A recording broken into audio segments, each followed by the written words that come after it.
morning and welcome to the Wednesday edition of Breakfast Central. It is the 10th of June 2026.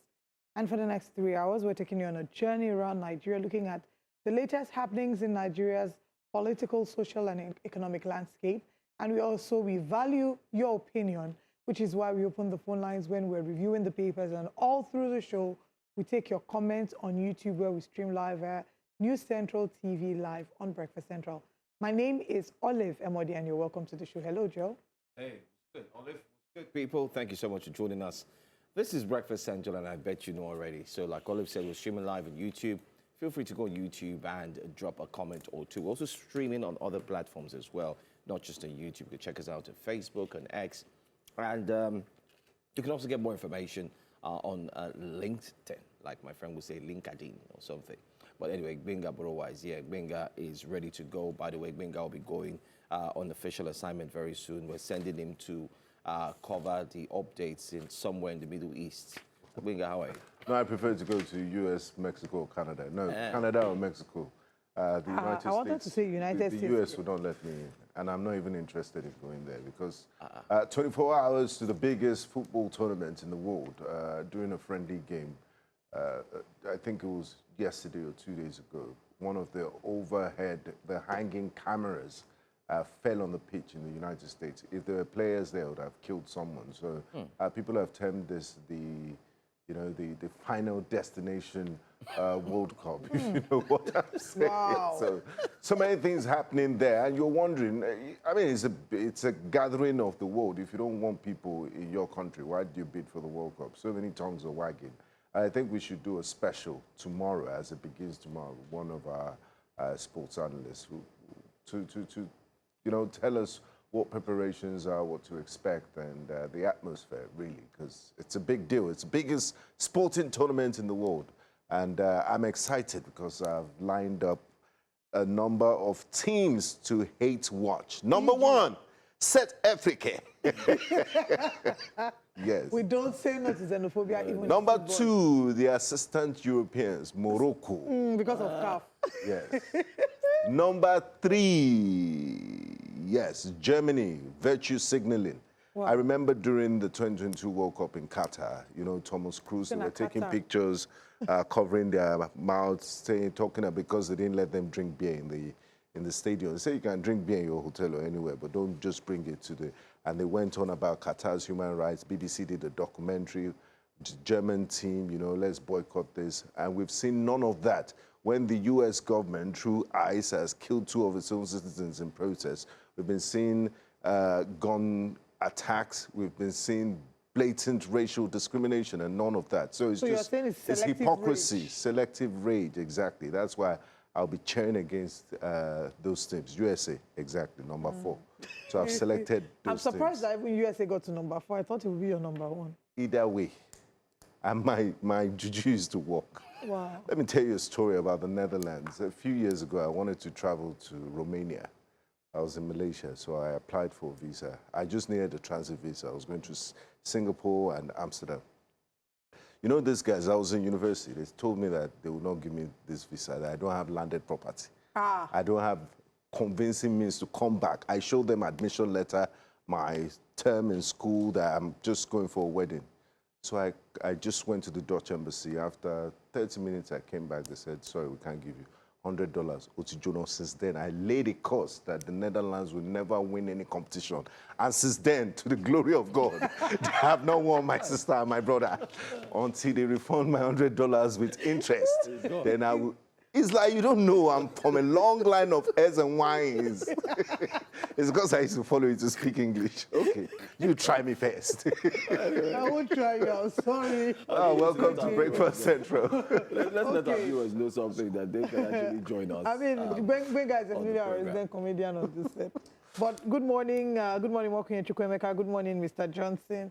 We want to announce to our online audience, first of all, I must give our YouTube viewers a special applause.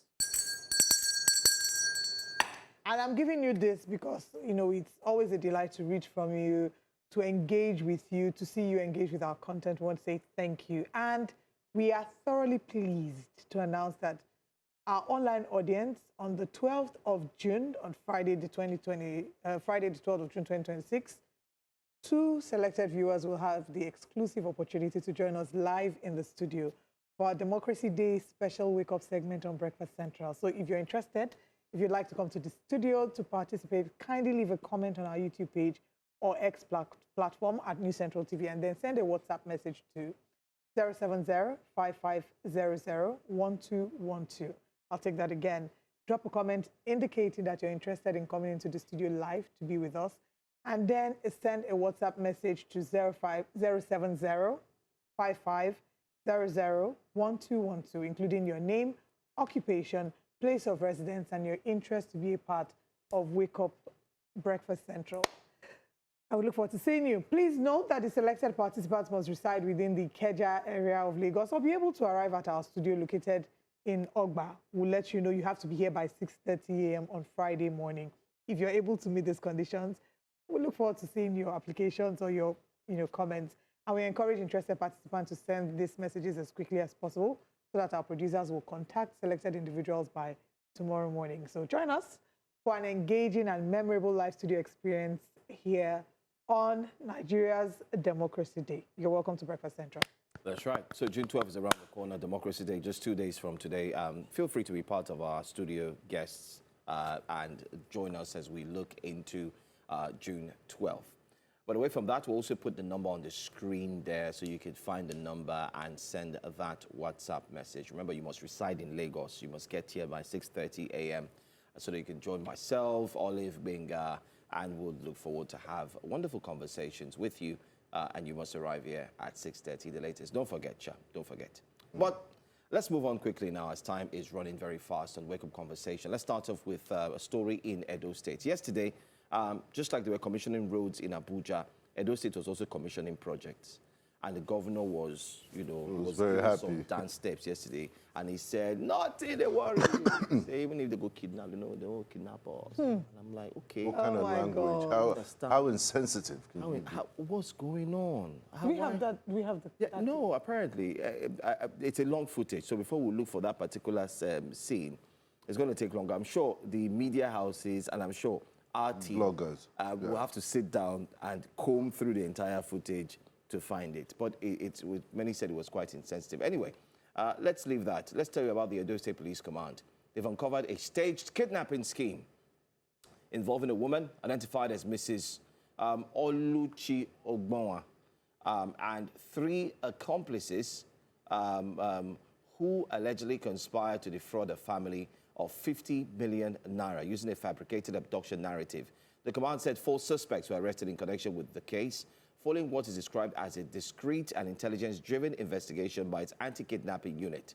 According to Edo State Police Public Relations Officer Eno Ekoidem, Tony Ugbowan of Agbo Road, Benin City, had on 1st of June 2026 reported that his wife, 45-year-old Oluchi Ugbowan, was kidnapped while on her way to her shop at Ramat Park along Agbo Road. He told police that he received a call on 28th of May from a concealed number demanding 15 million naira ransom for release.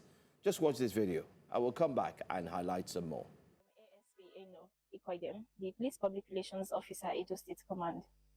The command received a report on the 1st of June 2026 alleging that a certain woman by name Oluchi Ugbowan, aged 45 years old, was kidnapped on the 27th of May 2026. The Commissioner of Police, CP Monday Agbonika, immediately deployed operatives of the Anti-Kidnapping unit of the state headquarters for a discreet investigation. The entire syndicate is currently in custody, and they have all confessed to having orchestrated this heinous act by staging her own kidnap, including making videos with guns threatening the family to pay the ransom of 50 million naira. Let us hear from the perpetrators themselves and know how they orchestrated this crime. My name is Israel Ability. I am 28 years old. Do you know Madam Oluchi? Yes, I know her. So tell us what happened on the 27th of May. And what is your role in her self-kidnap? Okay, on the 27th of May was the day she left But before then, we had an agreement where she came to me and she came to me and said if I can help her with some plans. I said okay. Like she told me about the plans, and I said okay, fine. After so much pressure and begging, so I said okay, no problem. Because previously to that day, I think she told me I plan to go and hide. Then I said okay, no problem, fine. If that is the case, so I got SIM card, and then she told me to go to Igba. I should wait for her so we can go to an hotel to start the call. Then, because she is very popular at Agboro, we took a bike. We went down to the bike man took us to a nearby hotel. When we got there, then she gave me money. I paid for the hotel bills. And when we got there, we installed the SIM card to our phone, and we used the phone to make the call. She said I should call her husband directly to request money from him. I just said 50 million. And that was what I requested from the man. Then the day, I think on Thursday, I was caught by the police at dancing. So how do you feel now that you have been arrested by the police? I feel bad because this was not how I feel bad, Sha. I feel bad. Not on the normal sense, this is not what I should have done, Seth. I just feel bad because I thought maybe I was even trying to help her. I have landed myself in big mess. How much was supposed to be your cut or your share of the 50 million naira? We actually did not bargain. We actually did not bargain anything, share, percentage. But how it started was I wanted to help her, and surely I knew that something might come out from my side. Mrs. Oluchi Ugbowan, I'm 45 years old. Is it true that you were kidnapped? I was not kidnapped. I went into hiding. Then the next 2 days, I called him again. He said, the matter, it don't cast. So, this, okay, how much did they say they have? 93.5. I said, I will do women, let's manage it. He said, they said they want to add to it. That he had reduced it. I said, should reduce it. That he had reduced it to 20 million. So I still told him it's too much. If we have 5 million, we are okay. I can pay off this debt. And I said, okay, that he has shifted because we said 1 week. You said you were not kidnapped. You went into hiding. Yeah. There is a video of you where your hands are tied, your legs are tied, your eyes are tied. And there is a gun pointed at your head, asking you to say your last prayer. Yes. The question is, if you were not kidnapped, how come about this video? We acted it as drama. So I met these children, they came, him and the junior brother. So I told them I want to add one drama. He said, which kind of drama? I said, drama, we go be like kidnapping. Because okay. I said, you bring cutlass, tie my hand, tie my leg, you carry cutlass, put it in my neck, say your last prayer. So when we are now discussing, the children now say their father has a gun, no. And the father was not around. That I hope there's no bullet. I said there's no bullet. I said if you people have go and bring it, it's better. So that is how they went inside. I go and bring the gun. So I tell them just put it, say your last prayer. It was it's inside the room now. Please, guys, please help me. Help bring my mom home, please. If they ever told me that I will come online to cry, to beg, I will never believe in my own life. Please, I beg you, in the name of God, if you cannot donate, help me to reach here. Please, anything will go a long way. This is my mom we're talking about. Please, she's the only one. She's so unfortunate.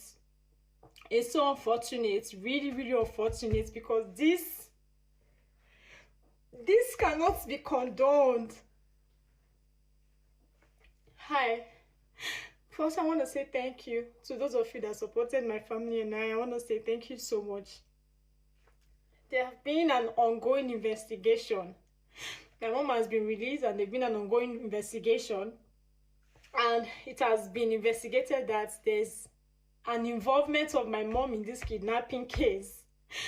There have been an involvement of my mom in this kidnapping case. I only did what any child will do to save their mom or to ensure the safe return of their mom. Oh my God.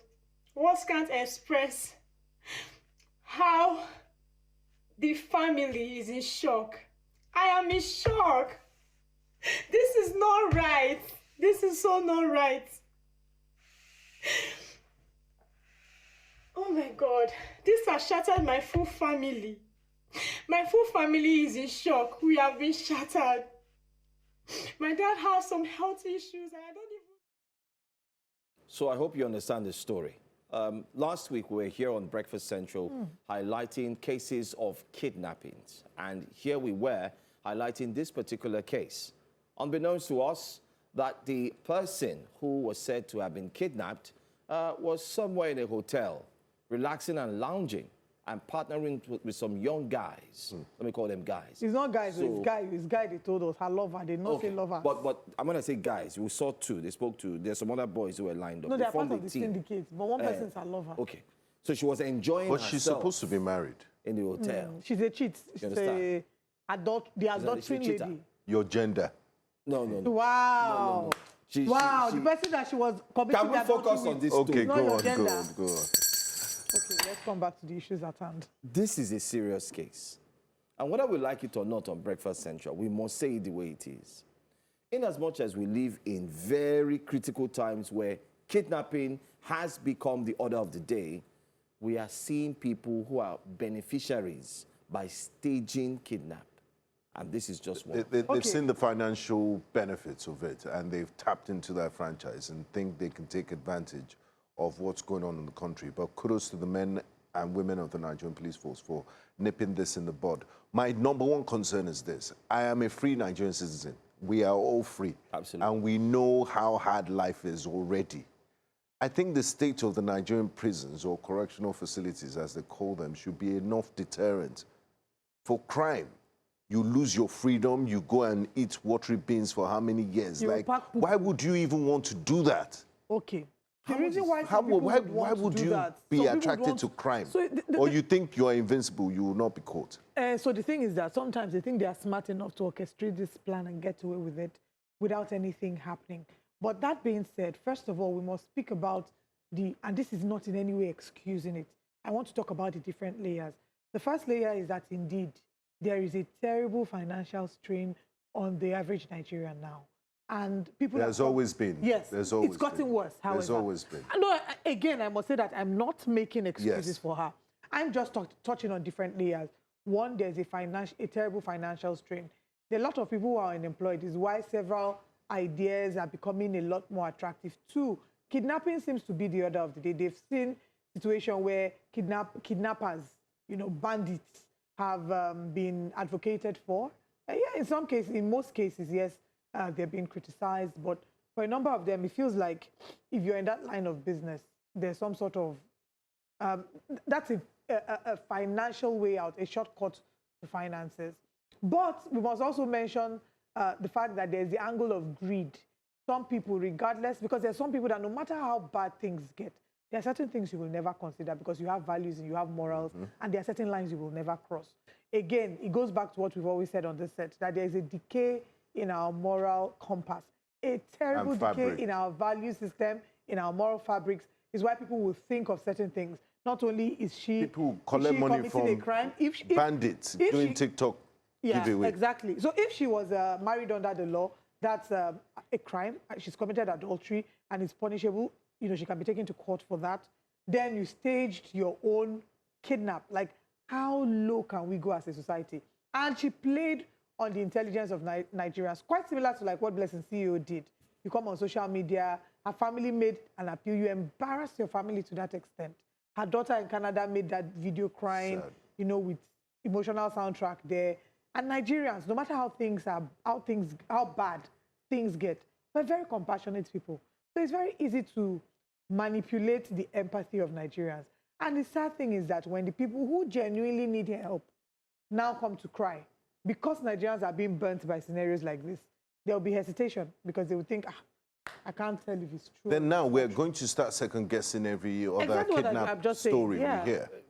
And I think that boils down to misinformation. So this means that whatever kidnapping case we hear, we must be circumspect. We must follow through and ensure that whatever kidnapping news or story you hear around, you follow through. But let me also mention here quickly, this is not the first stage kidnapping. Of course. Remember, we've had a spokesperson to the police, PPR Bright Adafi, who has interviewed a series of persons when they've been caught. And he's asked them, why did you do this? Why did you get into this crime? How did you plan this? And that's exactly where we need to draw the line. I must say it here that my worry is posters were made, how would that girl cope? I can see a comment on YouTube. I mean, that should take us definitely to what Nigerians are saying right now. But people start wondering, how do you cope? How do you balance your mindset? The mind is not something you just juggle around. That, oh, my mom has been kidnapped. Oh, my God. I mean, the trauma, the embarrassment. Oh, wait, my mom planned this. And it's heartbreak on multiple levels. All levels. Her mom embarrassed her publicly. Her mom cheated on her father. Then, now, you know, shame is bad. But it's bad if it's shame that you can manage. When it's now public or private shame, exactly. You get public shame, the whole world knows about didn't seem like she's shameful. Because, I mean, from the tone of she was still defiant. She said, I wasn't kidnapped. I just went missing. Went missing. Until they start making examples of people like this, of the blessing CEOs of this world, who will continue to say things like this. And I hope that it doesn't end here. I saw a comment on YouTube, someone was asking why they blurred the faces of the kidnappers. It's important for them to blur the faces of the kidnappers because the only person, regardless of if a person says they are guilty, the only person who can determine a person guilty is the court, the only body. That's Section 316. Section 36 of Section 5 of the 1999 Constitution. It's the presumption of innocence. You are innocent until proven guilty, and the only place where your guilt can be proven is in the court. So the police is just having that as evidence, but it is not final in a sense. They will go to court for that. But I must applaud the Nigerian police. The speed and accuracy with which they were able to solve this case, the precision, being able to crack it. They've been scoring some, the Adelabu kidnapping and this one. And I also have to commend the management of News Central. You know, get you a lawyer on your breakfast show. Olive, you've done well. Get you a lawyer, get you a carpenter. You know, but I'm happy that we have... And get you a comedian. We're moving to what Nigerians are saying. Olive, now that you're a lawyer, I'm so happy that you're here with us because I really want you, in the course of the show today, to help us with delineation of, you know, and explanation. What delineation? Yeah. What delineation? I mean, so far there's been a ceasefire agreement. No. You need to the technicalities of it. How the technicalities are. But I'll come to you. Let's see. If you know, you know. On X, how Nigerians are reacting to this story on social media. X first before we come back to YouTube. And then, of course, spin around, show you the numbers you can actually send a message to. All right. This first one says, Madam, it is quite disappointing to see you engaging in drama, be acting drama with children who are meant to be under your guidance and mentorship. Kids that are meant to look up to you. Children who are, okay, we can't see that one, far younger than your own. It is truly a shame. I sincerely hope the Lord takes his full course. No wa. That's what he says. Let's quickly... wham.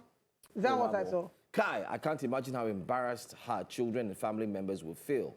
It is not well. I always say that when you have something that's happening, it's bad. That's not well. Well, they should refund the money. What do you mean 30 days? 30 days. What do you mean by 30 days? What do you mean by 30 days? She should serve time. She should do time. What the Constitution has prescribed. The Constitution, yes. I mean, she just made it very difficult for Nigerians to support the real victims. I agree with you. I agree. But let's take some comments on your YouTube. But before we go to YouTube, I must take a very important message from one who will always be a family of Breakfast Central, Oluchi Ugbowan. Oluchi said, he sent a message saying, Oluchi Ugbowan with like 5 question marks. Let it be known, Shat, I don't know that lady and she's not a member of the Ugbowan family. You know, one thing, but it sounds like Ugbowan.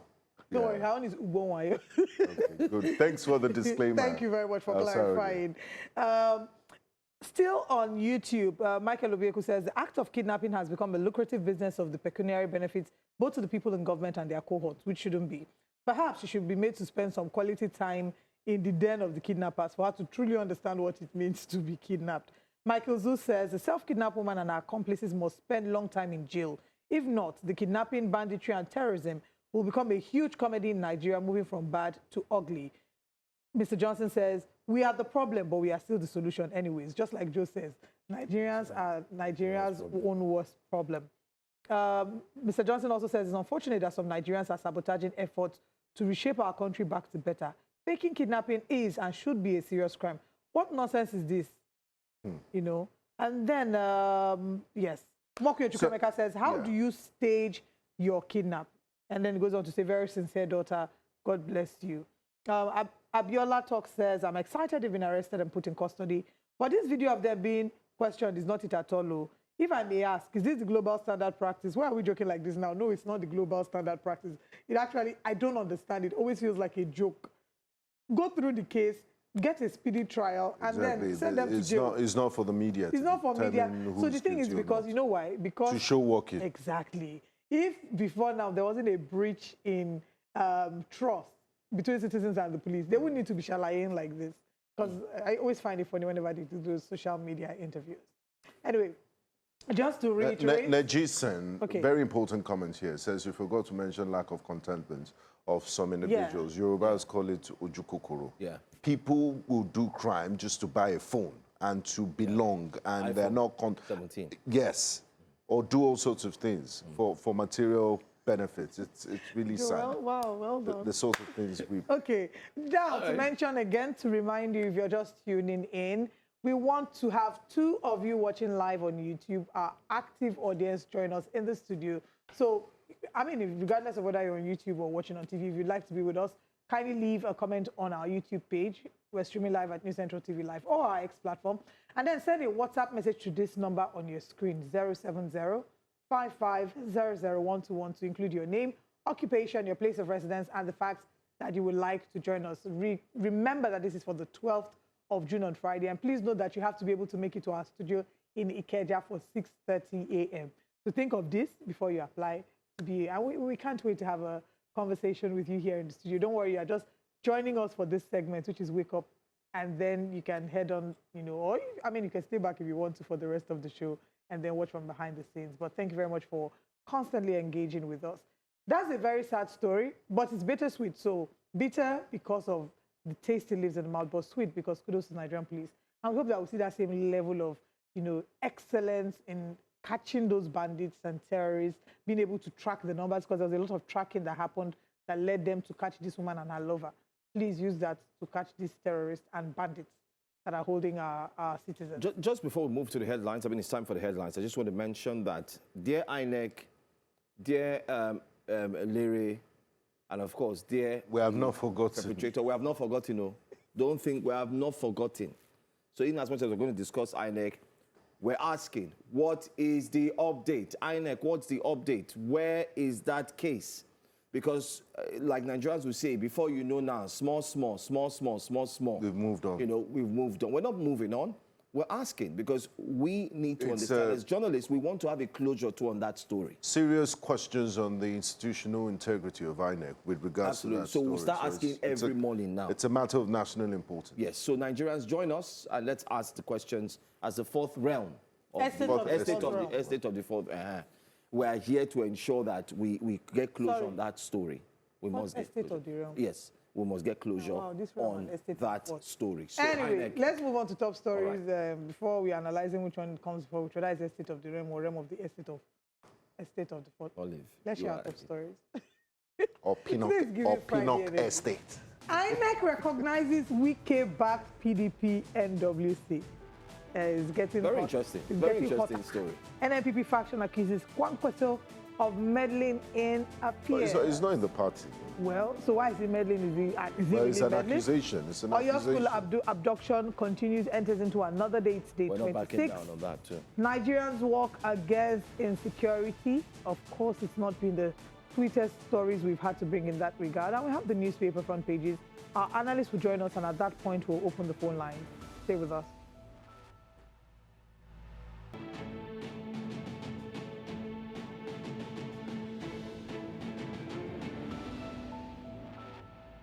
Welcome back to Breakfast Central. The internal battle within the People's Democratic Party appears to be tilting further in favor of the Nyesom Wike-backed bloc after the Independent National Electoral Commission, INEC, updated its portal and replaced 2 national officers linked to the Makinde-backed Turaki faction. News Central checks show that Ahmed Yayari and Daniel Oyengukuro have been replaced by Odeyemi Maxine Oladiran and A.M. Donatus Henry, respectively, effectively aligning all PDP executives currently listed on INEC's portal with the Wike-backed leadership structure. Now, here's what you should know. Ahmed Yayari and Daniel Oyengukuro were among the last national officers on INEC's portal linked to the Makinde Turaki bloc opposing Nyesom Wike's influence in the PDP. INEC had earlier recognized the Wike-backed camp by listing Abdurrahman Mohammed as national chairman and Samuel Ayanwa as national secretary. Their removal now means all PDP national officers currently recognized on INEC's portal are aligned with the Wike-backed faction. Now joining us this morning to unpack the latest developments within the PDP are representatives from both sides of the party's deepening internal divide. We have Honorable Khalid Barao Ningi, PDP candidate for the House of Representatives, Ningi Waji Federal Constituency of Bauchi. Good morning. Thank you very much for joining us. All right. We're expecting him to join us shortly, but we will continue with our guest. Thank you very much, Honorable, for joining us. Now, it's my pleasure. The latest update now leaves virtually all PDP national officers on its portal aligned with the Minister of the FCT's bloc, that's the Wike-backed bloc. Does this finally settle the legitimacy battle within the party, or could this perceived consolidation of power deepen further resentment, trigger for fresh divisions? How do you perceive that the PDP will proceed ahead of this? Well, good morning. Thank you for having me again. You see, this is what we have been telling Nigerians, and this is a responsibility of the fourth estate of the realm to communicate to Nigerians legality, authenticity, and symbol of legitimacy lies with the Abdurrahman Mohammed-led NWC. Previously, some political bandits have been claiming to have ownership of the party, and of course, which I and you knows that it is not our responsibility to recognize legality or otherwise. It's the responsibility of our own constitutional courts and the electoral umpire, and they have done the needful. And this is a welcome development, and this is the way forward, I think. Well, if you say way forward, for the other faction, they seem to feel that things didn't go right, and the arguments are looking to actually continue. But what do you think this will do to the PDP currently? Will this in any way help the PDP focus going forward, or do you perceive that there'll be more litigations, as it were? Well, you see, these people that have been claiming the ownership of the party were backed by two governors of the party, and they have left the party and moved to another platform. So I think it is a wake-up call for the Turaki bloc to realize and understand that legitimacy and legality will always prevail in this country. And we must respect our own constitutional courts of authorities, and we must respect the electoral empire itself. It's not an individual's decision. These are learned people. These are respected, judges of our own courts that have made this decision. In fact, it's not even a decision. It's the legitimacy that prevailed. Now, some will argue that the PDP is becoming consumed by eternal supremacy battles, while Nigerians expect a strong opposition voice on the current ills bedeviling the country, insecurity, hardship, and governance. And looking at the past history of the People's Democratic Party, having held sway for 16 years, the top #1 office in the land, has the party lost political direction at a critical moment? And what do you plan to do about what people might term as imposters? Since INEC has said, look, this is the leadership we recognize, and there are other people who claim they are the legitimate leadership. They've even endorsed a political candidate, presidential candidate, that has not said anything about it. Isn't this distracting? How do you want to, make Nigerians focus and, realign your party for the task ahead? You see, the statement you've just made, assuming it were true that these people have been claiming, but I don't think an individual will have the power and the supremacy to say this is right or this is wrong. It is not within our own confined rights to make that decision. It is within the laws of our land. It is within the laws of our electoral umpire and so on and so forth. And you cannot bring a ghost to serve as your presidential candidate. Let me remind you that these same people went to Ibadan on an opposition summit. There and then on the stage, their leader said they are going to back an ADC presidential candidate. And coming back to Abuja, They come and announce that they have a presidential candidate who is a respected Nigerian, a former president of this country, President Goodluck Ebele Jonathan. And they said he is their candidate. And from that day till today, you and I have never seen President Goodluck Jonathan obtain PDP nomination form. And you cannot continue to deceive Nigerians. When you went to Ibadan, you said you're going to back a candidate of the ADC, and then coming back to Abuja, you said you have a presidential candidate who is in the person of His Excellency President Goodluck Ebele Jonathan, and then you continue to maneuver undoctored information and feed poisonous information to the society, just in an attempt to distract, distort undoctored information to the society. This is not good for our own nation. This is not good for our own democracy. Well, and let me tell you, okay. Let me say this again.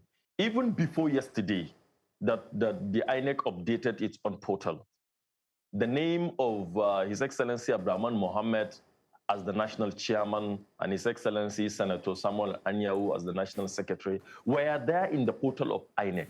And what I keep telling people is that this same INEC that we all agree are the elected, they are the electoral umpire of this country, recognized by our own laws, by our own constitution, have said that, okay, these are the legitimate leaders of the party as announced by our own constitutional court of authorities, then there is no way, no how an individual will come out and say this is not right or this is not true.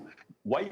In fact, if you cannot believe that what the INEC said is true, then why did you even in the first place go to the court? If you don't want to respect court jurisdiction, then there is no need of you going to the court. Well, we will bring in a lawyer to join us, but just to reference what you had, respond to what you had said earlier regarding President Goodluck Ebele Jonathan, we wondered why he never really spoke about it. We had a guest on this show join us. We had Dr. Pierce, and he said to us that President Goodluck Ebele Jonathan communicated to them that he wanted to run for presidency and even did send a representative to receive the certificate of return. And he asked us the question saying, if President Goodluck Ebele Jonathan was not interested, then why did he send a representative to pick up his certificate of return? But I'll come back to maybe give you a time to maybe give us any other insider information you might have in that regard. Let me now bring a lawyer into the conversation. We have a PDP chieftain from the opposing camp, Mr. Anthony Ahilebo. Thank you, Mr. Ahilebo, for joining us. I'm sure that you've been following the conversation and you've heard some of the arguments. They have accused your bloc of illegality in some sense. They say that you're losing institutional recognition within the PDP structure. On what basis, after this court judgment, or maybe I should first start by asking, do you still believe that yours is the authentic leadership of the People's Democratic Party? Of course we are. And you just played. Thank you very much for having me. Good morning. Good morning. I listened to everything he has said, but he will not refer you to the very recent appeal court judgment, which was very clear, very, very, very clear. What the Abdurrahman faction has relied on is the very now declared as a legal partita and an obvious stray of judicial requirement by Justice Agomo, where she delivered obviously a very erroneous judgment, which we are also going to petition the NJC for. That sort of very miscellaneous, mischievous, and abuse of judicial powers, where she granted a relief that was neither sought by the petitioner or the respondent in her judgment, which the INEC is relying on.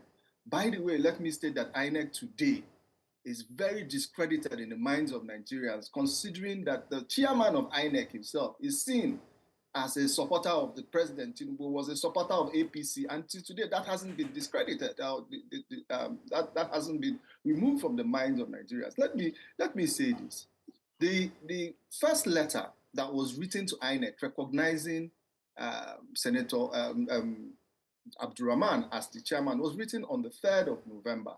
The person who wrote that letter was Senator Samuel Anyanwu, a suspended member of the NWC. He was suspended on the 1st of November.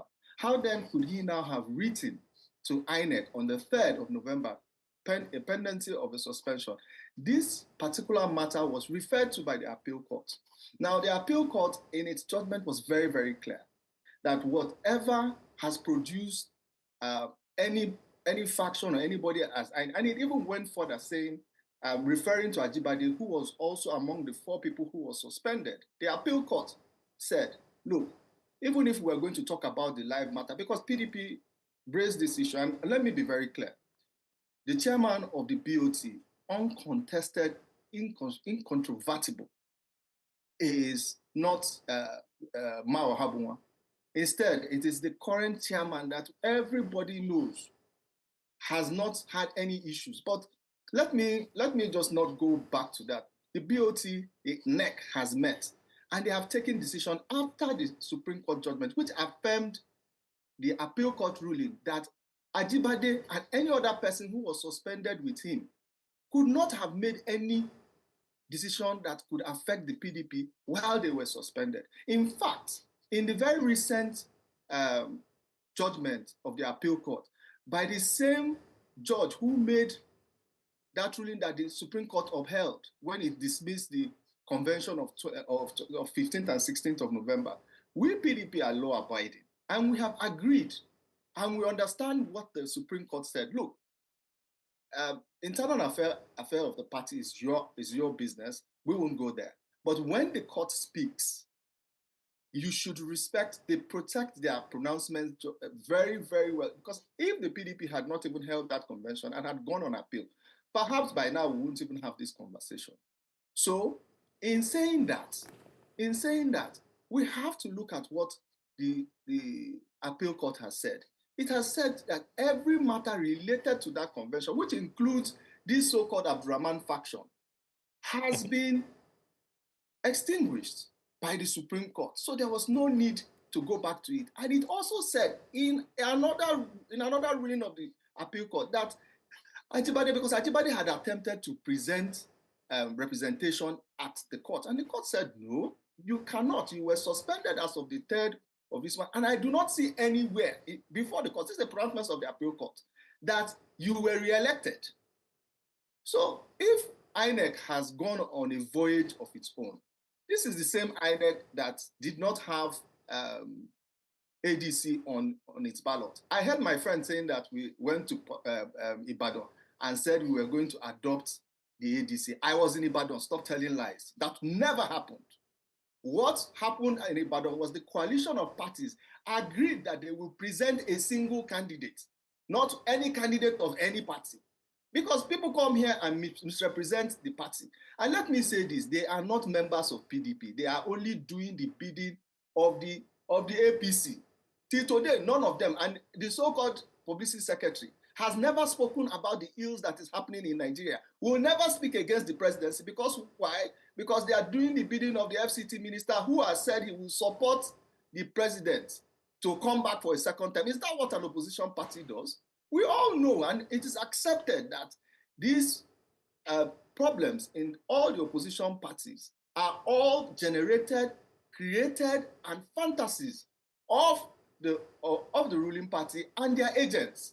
And this is what they are doing. Ask him today, just ask him before you go off air, ask him that he should, as an opposition party, tell you what and which statements they have made against the ruling party. No, they will not. They know that this confusion, let me even say this, the supposed person that the minister of the FCT wants as the governor of Rivers State has gone to APC to go and get the party's governorship ticket in Rivers State. Are these people who really believe in PDP? Because if they believe that they are the rightful people in PDP, why didn't the former opposition leader in the House of Rep, why didn't he take the ticket on this PDP? Why did he have to resign after getting the ticket in APC? Please, these people are playing games with Nigeria. All right. And we all know what they are doing. Okay, Mr. Ilebo, I mean, you've spoken at length. Let's come back to Ningi very quickly. What's your reaction to what has been said? We do recall as well that there were comments made about Senator Samuel Anyanwu on his suspension and back and forth. By the way, do we really think, gentlemen, that the judiciary is not coming out playing to really solve this issue? I want to get your honest opinion. Honorable Ningi, let's start with you.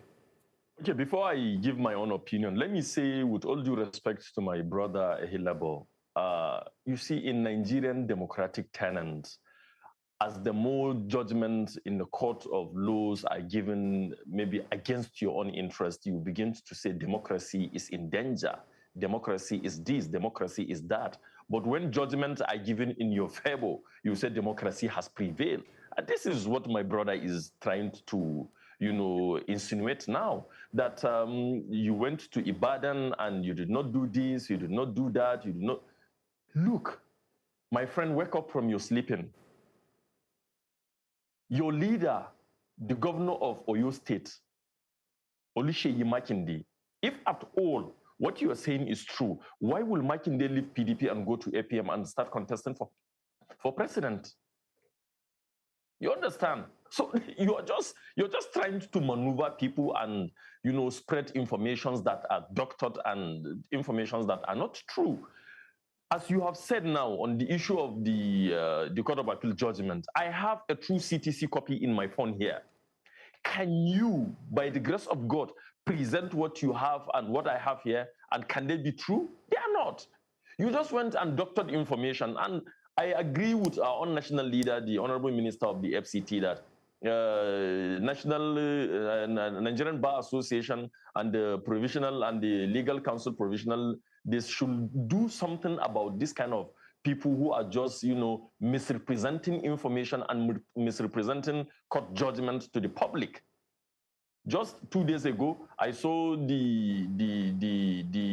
somebody, my brother Ini was issuing a statement that why should INEC give nomination court to the PDP led by Abdurrahman Mohammed? That is to tell you the legitimacy of the Abdurrahman Mohammed-led NWC. Look, we should stop deceiving ourselves. Okay, Honorable Ningi, if I may come in here, I want you, if I may come in here, Anthony did mention something quite pertinent. In his opening statement, he said the letter that was written to INEC to recognize the leadership of Abdurrahman Mohammed was done by Samuel Anyanwu, who was suspended. So therefore, it makes it illegitimate. It was suspended as at that time. How do you respond to that? Let me tell you, anything that has to do with internal party activity is not within the confine of the court to interfere in it. So it's not the decision of the court to say this is right or this is wrong within the internal crisis of a party. That is why court said we will not interfere into the affairs of your party. That is your own personal business. You should go and handle it yourself. Okay. So it's not within the confine of the courts to make decision to that. All right, it seems you have a response, Mr. Ehilabo. Please go ahead. When it suits them, they say it's not within the remit of the court. When it doesn't suit them, they say it's within the remit of the court. The court has spoken very clearly on it. The court has spoken very clearly, not once. And let me even say this. Justice Onyenwem was the judge in the first Court of Appeal sitting that went up to the Supreme Court. When he came back to her court, just to clarify what she had said, she repeated it petita.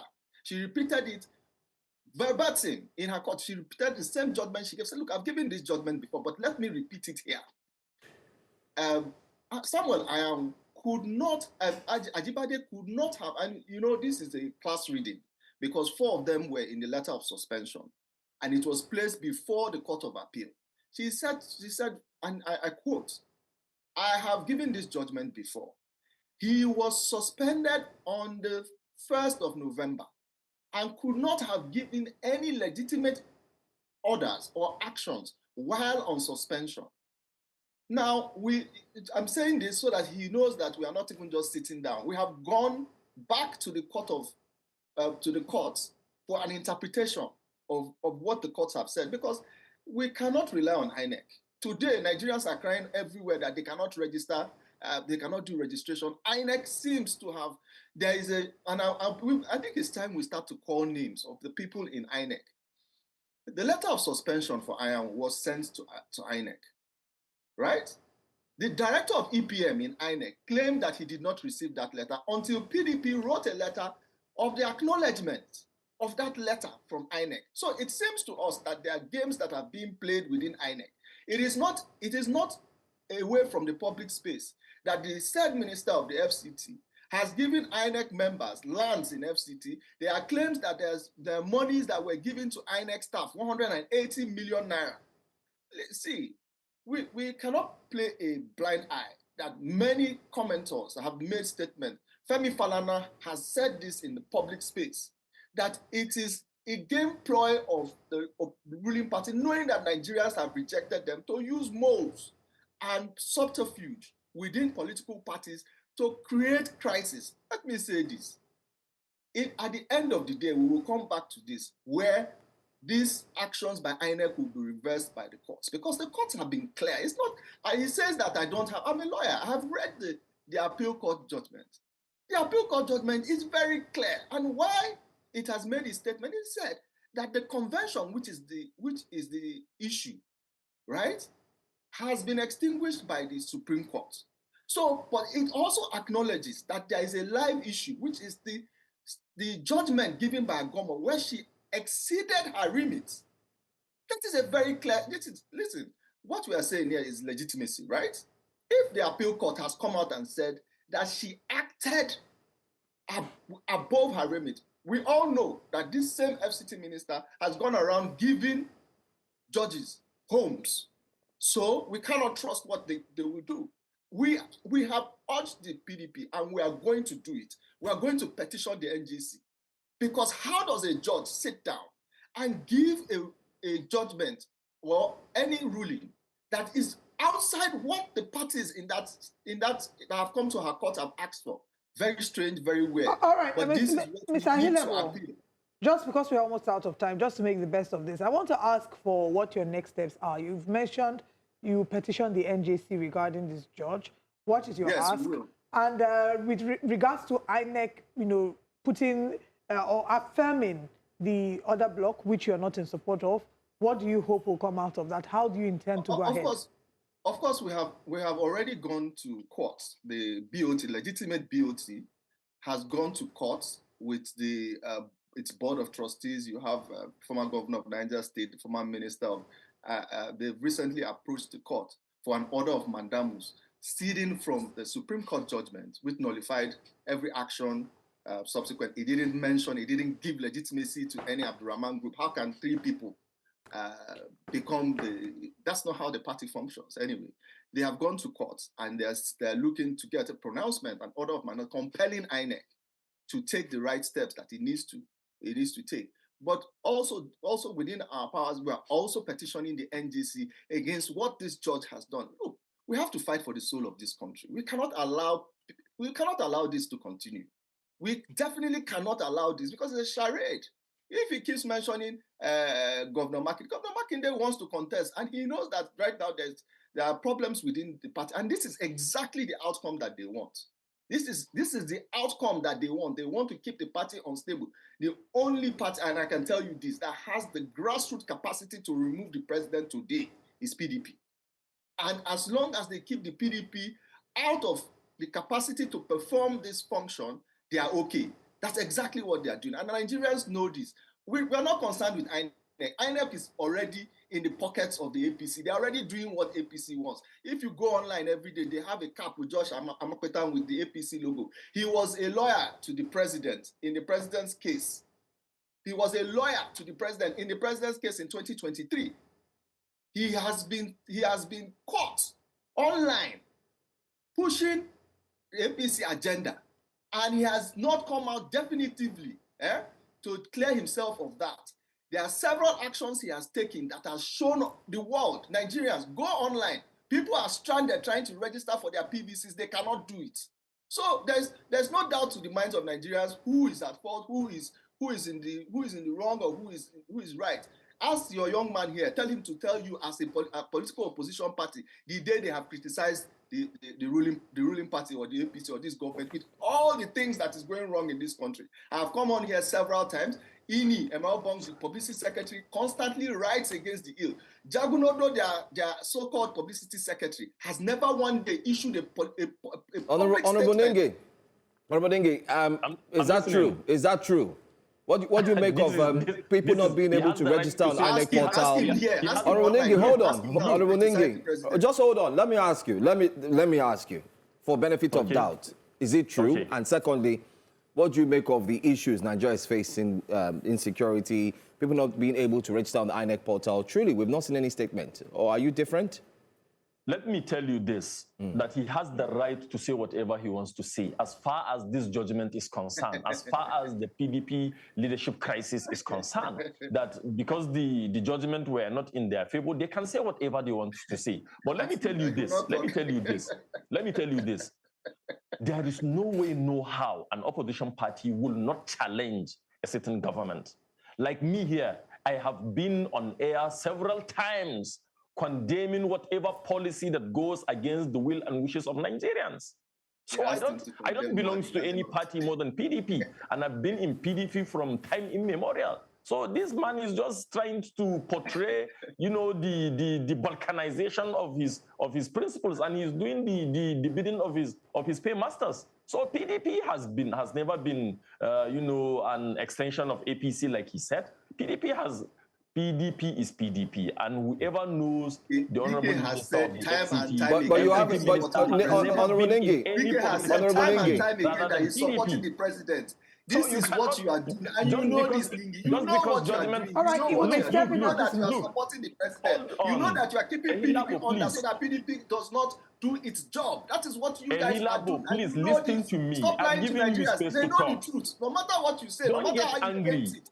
Nigeria, don't get angry. I've given you space to talk. Allow me to talk now. Honorable Ningi, Mr. Hilebo, we get your point. Please, if you may allow Mr. Ningi to respond. I'm giving you space to talk now. Yes, Mr. Ningi, please respond to that allegation. And to be honest, Mr. Hilebo is not the only person who has said that. There are a number of Nigerians who believe that the PDP under your bloc is structured to ensure that, you know, it's working in hand with the presidency, to ensure that the PDP is not united enough for 2027. Is that correct? Look, my sister, do you genuinely believe in your candidate that is fielded for presidential election? This is a perception, and everybody has the right, constitutional right, to perceive whatever he wants to perceive. But as far as I'm concerned, PDP is the strongest opposition party in Nigeria. So you think Professor Sunday Ono has a chance against President Bola Ahmed Tinubu? Absolutely. Why not? But why? He hasn't done interviews. He's hardly criticized this government. So many people don't even know what he looks like. It's not, listen to me. It's not about criticism. They know they are joking. They know that they are joking. Mr. A-Level, please, could you... I'm talking and you're interfering. Listen to me. If you want me to talk, let me talk. If you don't want me to talk, I can go. His Excellency Donald Duke is the presidential candidate of the PRP. Can you, in your own widest dream, show me one press release that was released by His Excellency Donald Duke? We have the candidate of the ADC. We have the candidate of so many political parties. And if you did not see what Professor Sando Onu said in this party, then you don't have the moral right to say that PDP, Sunday Onu is not an opposition leader. I was there when Professor Sando Onu obtained his nomination form, and I heard what he said. And on the day of the presentation of the certificate of return as the presidential candidate of the PDP, I was at Wadata Plaza, and I heard what he said. And I heard what he said about the feelings of Nigerians. So just because you are not aligned to a particular side, to align with a particular, leadership of a party, you cannot condemn everyone. Now you are the one now in the national television saying you don't have any hope for INEC, and you want to go into election. Sorry, so because what are you going to do in the election? Because we're running out of time. Now you are preempting what INEC will do as an electoral umpire. So we should respect our our own constitutional authorities. This is why I keep saying this, that as far as we are Nigerians, we cannot continue to condemn ourselves. But objective criticisms and opposition is good. But you cannot come out and begin to say a lot of things. Now you're making statement that INEC staff have been given 180 million. And now if you are asked in a court to provide evidence. You cannot. And you begin to say that the APC is witch-hunting you, or the FCT minister is witch-hunting you. So you don't come to the national television and be saying things that you don't have, evidence on. Please. Honorable Ningi, and Ehilebo. Just because INEC... just hold on. Please just hold on. Honorable Ningi and Ehilebo, because we have very little time, we're just going to let both of you, have a conversation. Ehilebo, you can ask any question you want to ask Ningi just for 2 minutes, just the both of you. One question each, please. One question each. Let's leave you to sort this. Just before I ask the question, please. It wasn't I that said that 180 million houses were given. I clearly said it was Sam Amadi of the Abuja School of Thought and Arise that made that claim.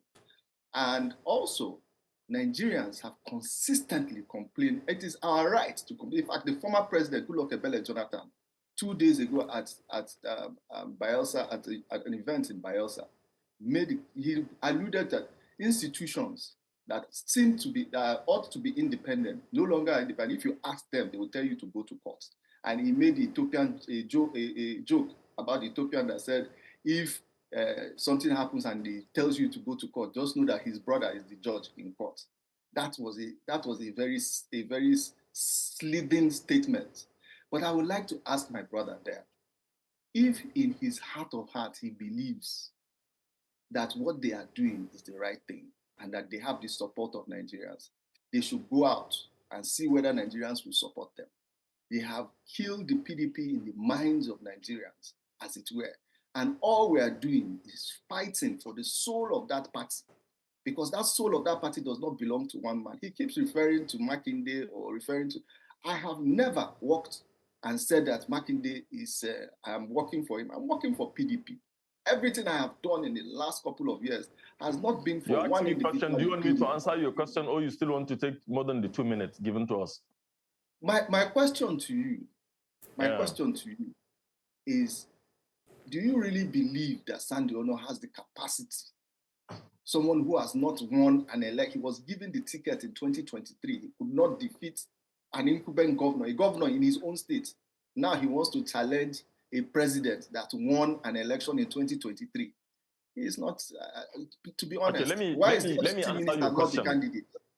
Let me answer your question. And in answering this question, has the FCT minister said or not said that he's supporting President Tinubu for 2027?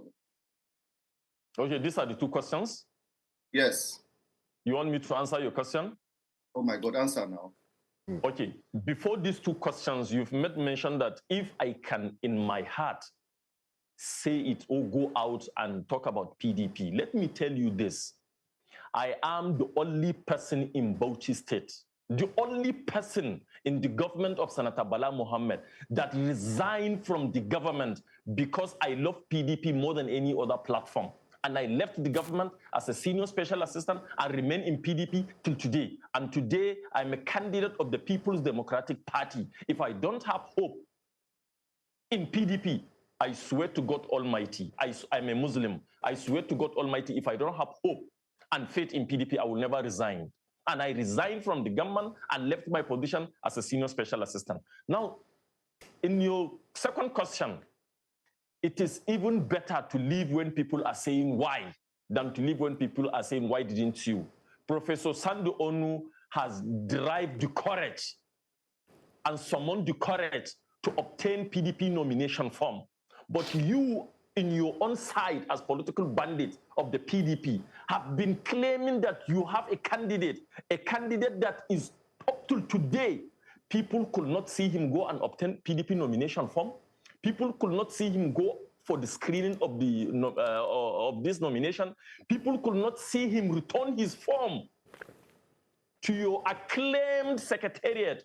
And today you went and presented a certificate of return to an individual who is not the same person you are claiming you want him to be president. And up till today, President Goodluck Jonathan has not issued any statement aligning himself with your own charade, with your own fiction, with your own dramatization in this political arena. Now I have answered your question, and let me give you my question.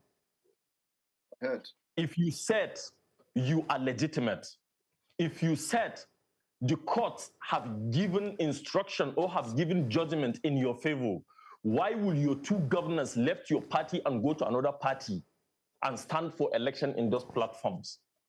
If you said you are legitimate, why will you be aligning yourself with the other opposition platforms to present a single candidate? If at all PDP is legitimate in your side, we should see the replica of Professor Sunday Onu obtaining a nomination form himself, not through proxy, not through conceptualization of fictions and dreams to Nigerians, not through creation of One more minute, please. One more minute. Poisonous information to Nigerians that you have a presidential candidate. Can I respond? I'm eager to respond. Who is today did not. You want to did not emphasize on offer the question, or himself should I for respond? presidency under your own side? First things first, right? You may be doing what you're doing because you have belief in PDP. Yes, that's possible. But the answer to your second question, President Goodluck Ebele Jonathan is a one-time president of this country. And I believe that the reason why he has not spoken is because he wants, first of all, there is a court judgment that has just really come out recently contesting whether he should contest or not. He won that. The second thing is this particular INEC problem. And I assure you that the day we resolve this issue, President Goodluck Ebele Jonathan will come out to the public and what else do you want to resolve? But the question I want to ask you, he has had several public fora. He is aware that a form was taken for him. He's aware. Do you think that he's not aware? Don't forget that Turaki was a former minister under Goodluck Ebele Jonathan. He was the youngest. My president governor is his former minister too. So let me say this. Anybody who wants to contest an election right now, does not, why you are saying this, why is Wike's person, his main person who is in his Rainbow Coalition, why is he going to APC to get the ticket? A former minority leader. Mr. Ehiliabo, let me remind you something. On the day you've presented Goodluck Jonathan as your presidential candidate, there were insinuations before the media, and I believe the new central anchorers knows about this, that Bala Mohammed is going to leave APM and return to PDP and become a running mate of President Goodluck Jonathan. Did you see? We never said that to you. We have never said. Okay, all right. We never made that claim to you. We have never made that claim statement and said no. It wasn't the PDP that made that statement. It wasn't the PDP that made that statement. Please, okay. It was an NSA. Okay, gentlemen, thank you so much. Please, Ehilabo, stop feeding people with poisonous information. No, you are the one that is. Gentlemen, on that note, we have to wrap up the conversation. Thank you very much, gentlemen. I'm glad that you each have had an opportunity to speak on your side of the divide and to also hear and question the other party. Thank you for your time. Thank you, Honorable Ningi, for being in our studio. Thank you, Mr. Ahilebo, for joining us virtually as well. We do look forward to following up with this story and seeing what eventually becomes of the PDP with these different blocks, and maybe one day we'll see a united front. Thank you for your time, gentlemen. Thank you. Thank you. Thank you so much. Let's now share what's coming up next on Breakfast Central. NNPP accuses Kwankwaso of unwarranted meddling despite exit from party. We'll be speaking about that as well as the Oyo school abduction entering day 26 and be bringing you our Democracy Day update. Federal government reaffirms inclusiveness, outlines achievements. Please stay with us for that.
The new Nigeria People's Party, NNPP, has accused its former leader, Senator Rabiu Musa Kwankwaso, of meddling in its affairs despite his defection to the Nigeria Democratic Congress, NDC.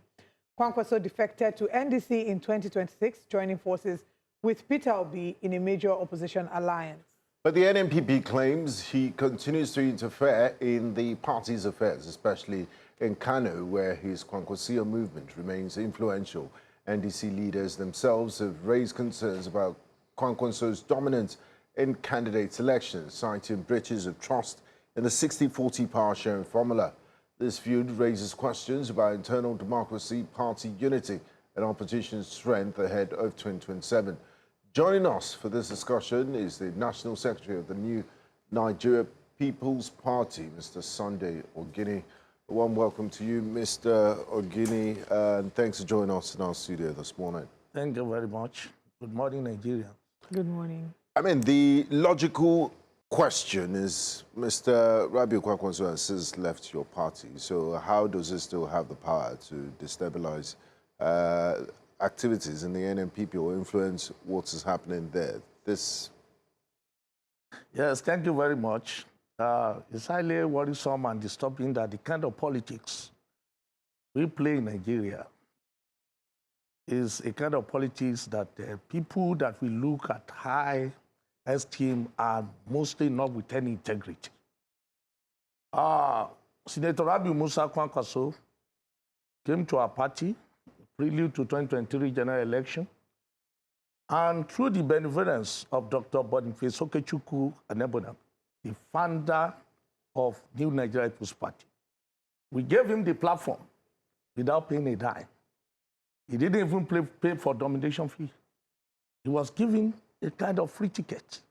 And he said that himself a few weeks ago when the governor of Oyo State tried to bring some peace accord between we, the leaders of the party, I myself, and Major Agbo, the national chairman of our party.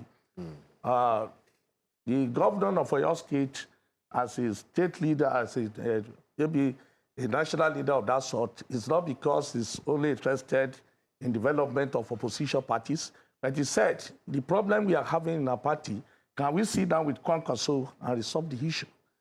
And to be fair, Dr. Rabiu Musa Kwankwaso himself said it, that the party, the platform was given to him without paying a dime by Dr. Boniface Okechukwu Anebonam. But the problem was that he was unable to manage little sources. And I gave that to him because he was in enough to say that.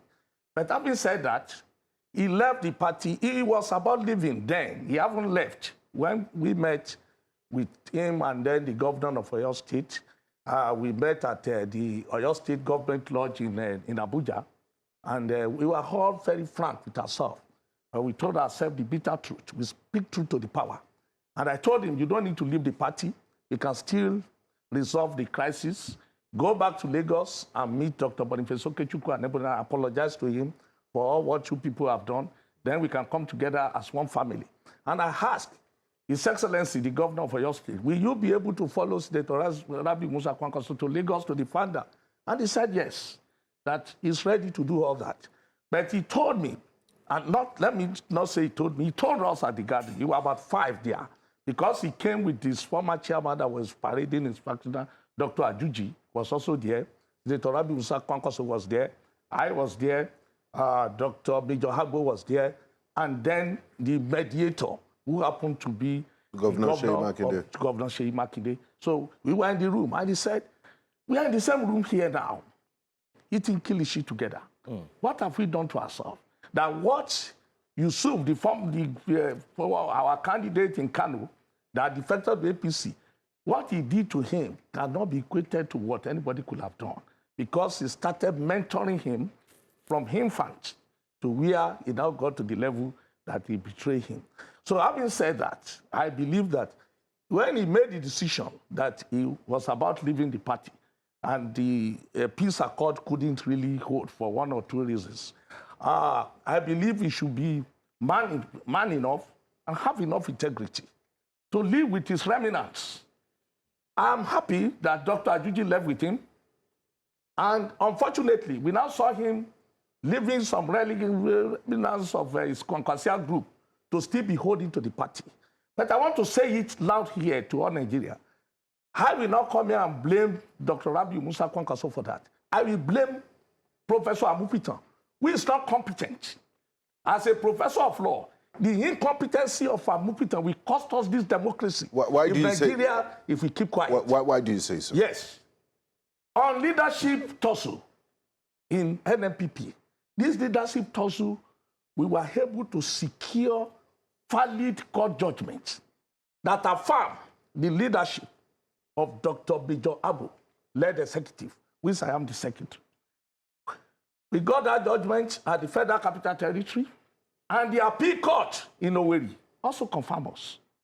Do you need to go to Harvard University to know that you, as the unbiased umpire, must obey court order and valid judgment?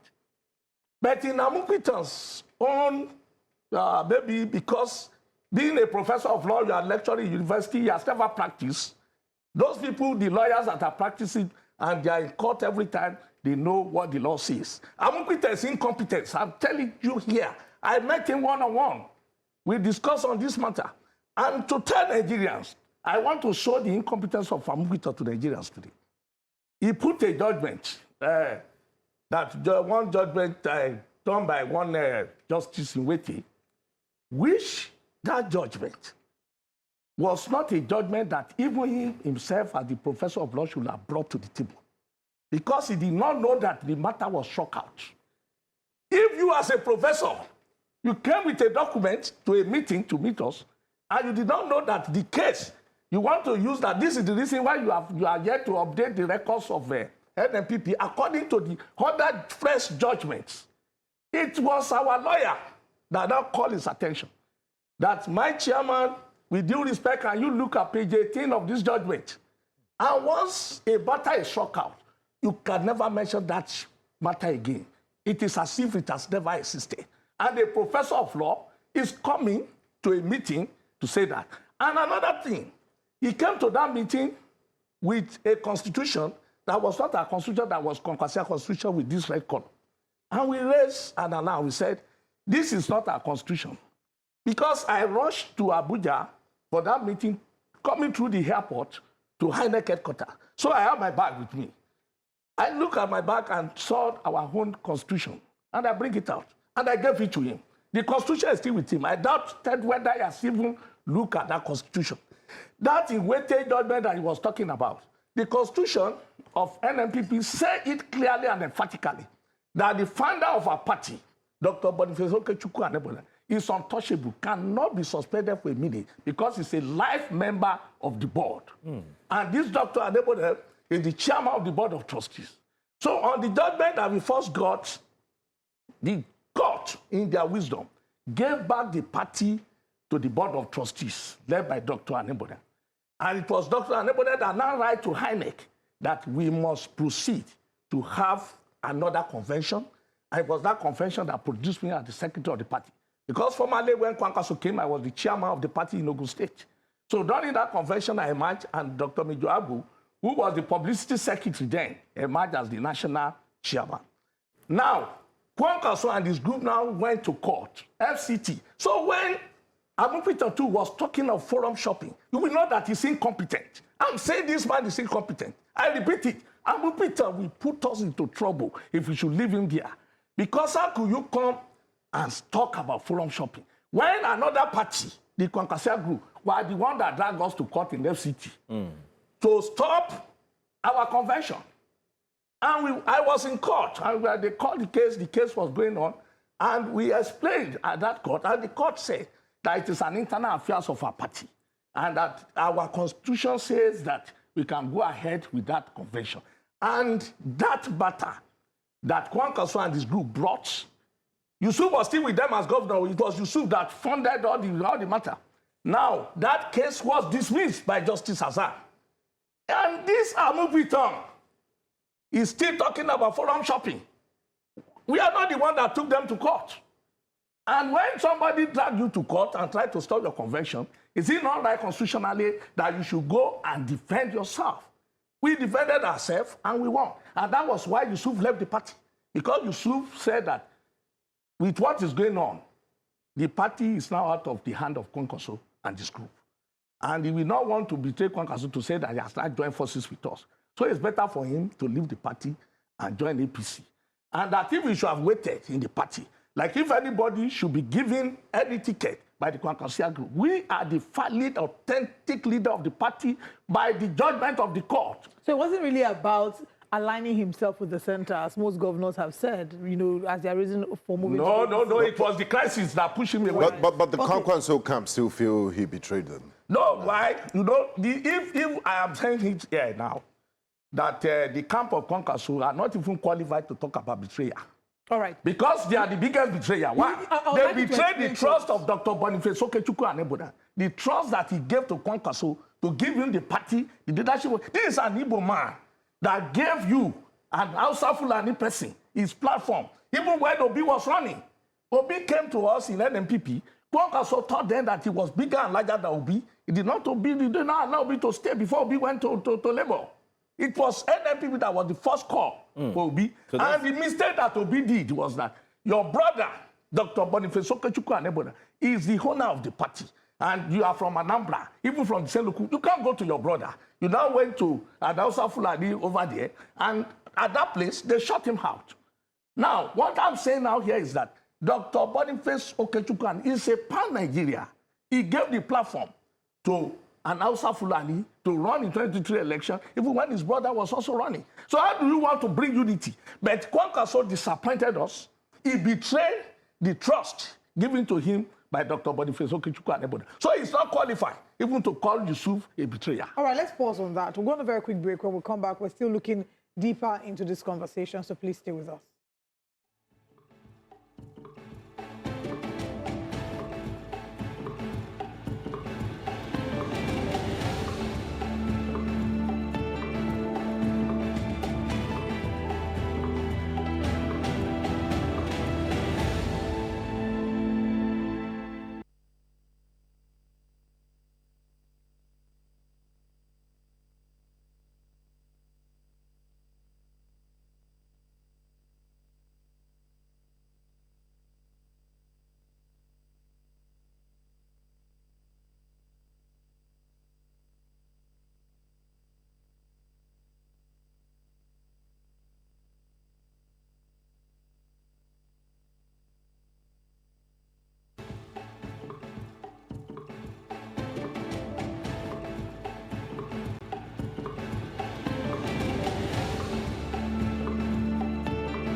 You're welcome back to Breakfast Central. We still have with us the national chairman of the national secretary, rather, of the new Nigeria People's Party, NNPP. We're still discussing the political drama happening within the party. They're accusing the NDC chieftain, the Rabiu Musa Kwankwaso, former governor of Kano State, of meddling in the internal affairs of their party.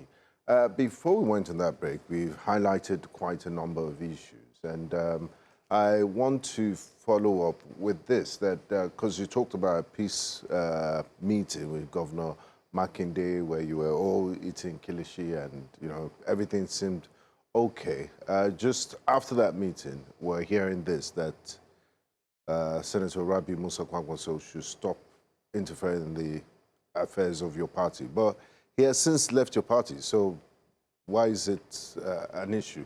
Yes, it's an issue because he left, but I said he should left with his remnants. Yeah, and but those remnants, are they not acting on their own volition? No. Is there a connection? You see, we have a regulator. INEC, it should be an unbiased umpire. Our Peter should be listening to this conversation. And I want any INEC person that is watching to ask Abu Peter to tune in and watch this conversation. Because the truth will be told here. Kwankwaso left because of the court judgments. Yusuf left because of the court judgment. Ajuji, who Kwankwaso was parading as his factional chairman, left, and all other members. But Kwankwaso now left Dipo Olayoku, who was also from Osu. This Dipo is a betrayer. When you are talking betrayer, they are the greatest because he was a secretary of Anebode in Naga before. He is the national secretary. No, yes, that's what I'm saying. They're supposed to have removed his name. Also, your national chairman is Dr. Ajuji on the platform. If they put Ajuji on the platform, that's an aberration. Is there? That is one thing that is why I said this man called Professor Amupitan, he's going to put Nigeria into problem. Why I'm saying that? Ajuji has left officially. He's still putting his name on the portal. He's still your national. Can you see? Yes. Can you see what we are talking about? Yes. Ajuji has voluntarily left and followed Kwankwaso.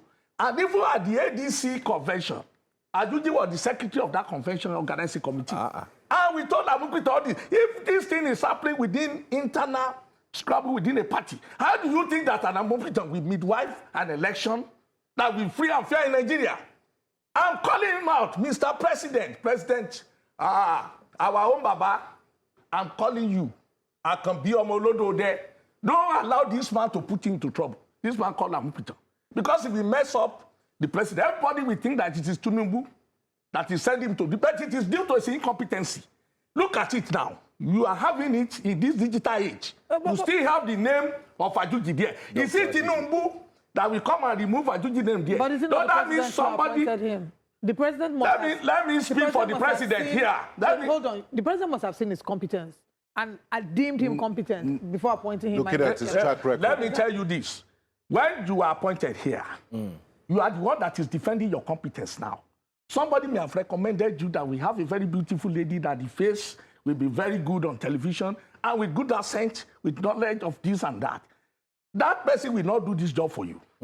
You are now here to prove yourself. And all Nigerians are enjoying you. Now, the president, some people will recommend that this is a professor of law. He knows this, he knows that. It is now for him to prove he's meant to. But we that are stakeholders and players, we are telling Mr. President that this man you appointed is incompetent. Now you can see it now. Ajuji is no longer a member of NMPP. He has gone to ADC. From ADC, maybe has moved on to NDC with his principal. And everybody knew that we agree. When Kwankwaso was with us, he brought value to the party.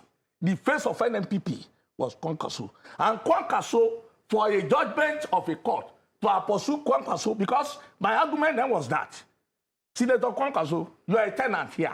You cannot pursue the landlord out of the house. There is one adage in Yoruba.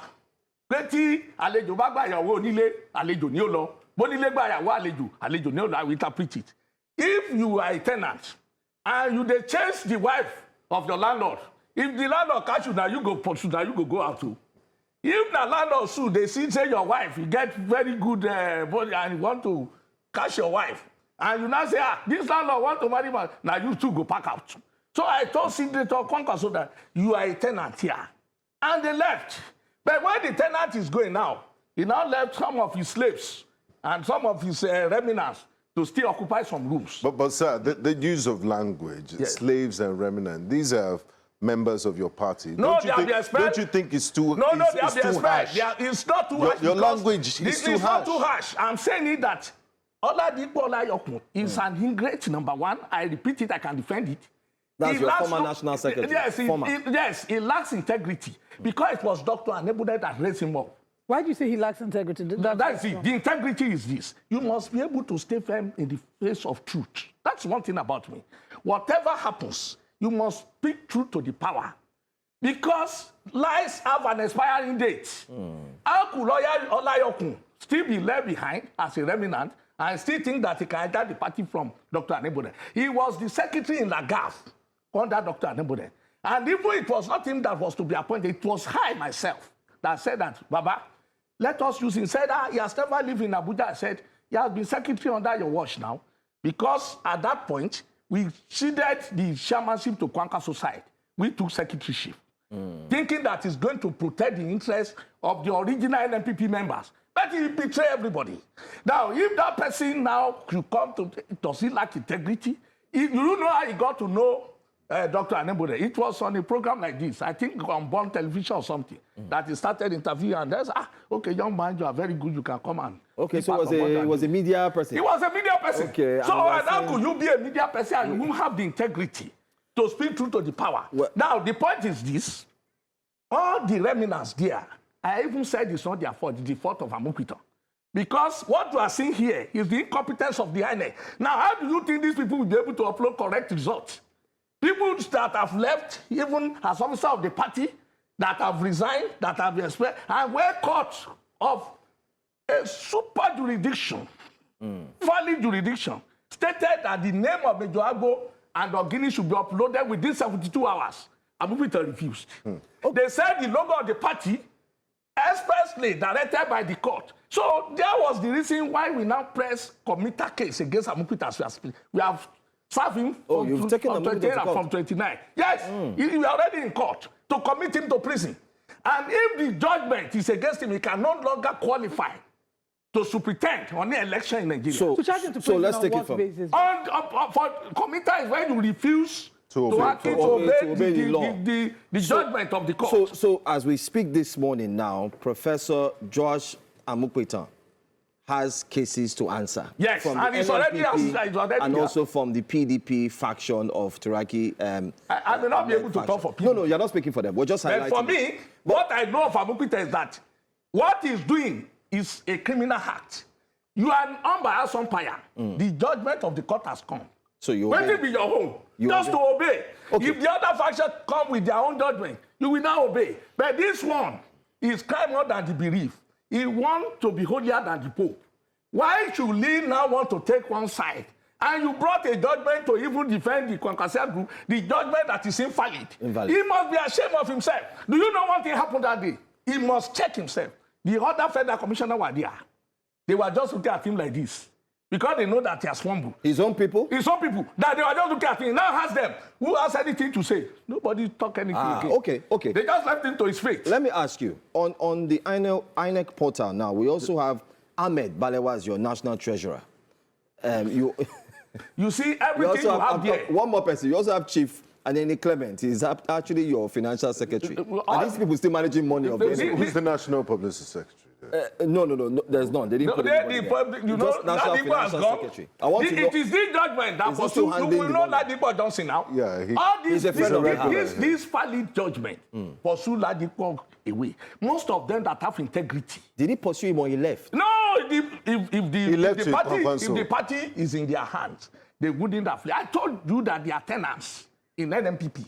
Now, what is happening now is that a tenant that have been serving a quick notice hold on. and has left. Okay, you said it pursued him. Yes. Let's find out. Let's hear from him if he was chased out. We do have Mr. Ladipo Johnson joining us now. Ladipo, thank you so much. Actually, I believe we have Dr. Habib Saleh Mohammed, who is the Kwankwasia movement, his spokesman for the Kwankwasia movement. Dr. Habib Saleh Mohammed, thank you very much for joining us this morning on Breakfast Central. I do not know if you've been following the conversation, but we have Mr. Sunday Ogini here in the studio, and a lot of allegations have been made against the Kwankwasia movement. You have been accused, your principal, Mr. Kwankwaso, Rabi Musa Kwankwaso, has been accused of manipulating the activities within a party he has left, the NNPP. He's been accused of leaving his quote-unquote minions behind to destabilize the party. How do you respond to this? Well, good morning, Nigerians, and thank you for having me. And also thank you for the opportunity to clarify issues like that. First, I don't know what the true status of him, because I'm not sure whether he's a good member of the NNPP. But the reality of it is that my principal has already moved on.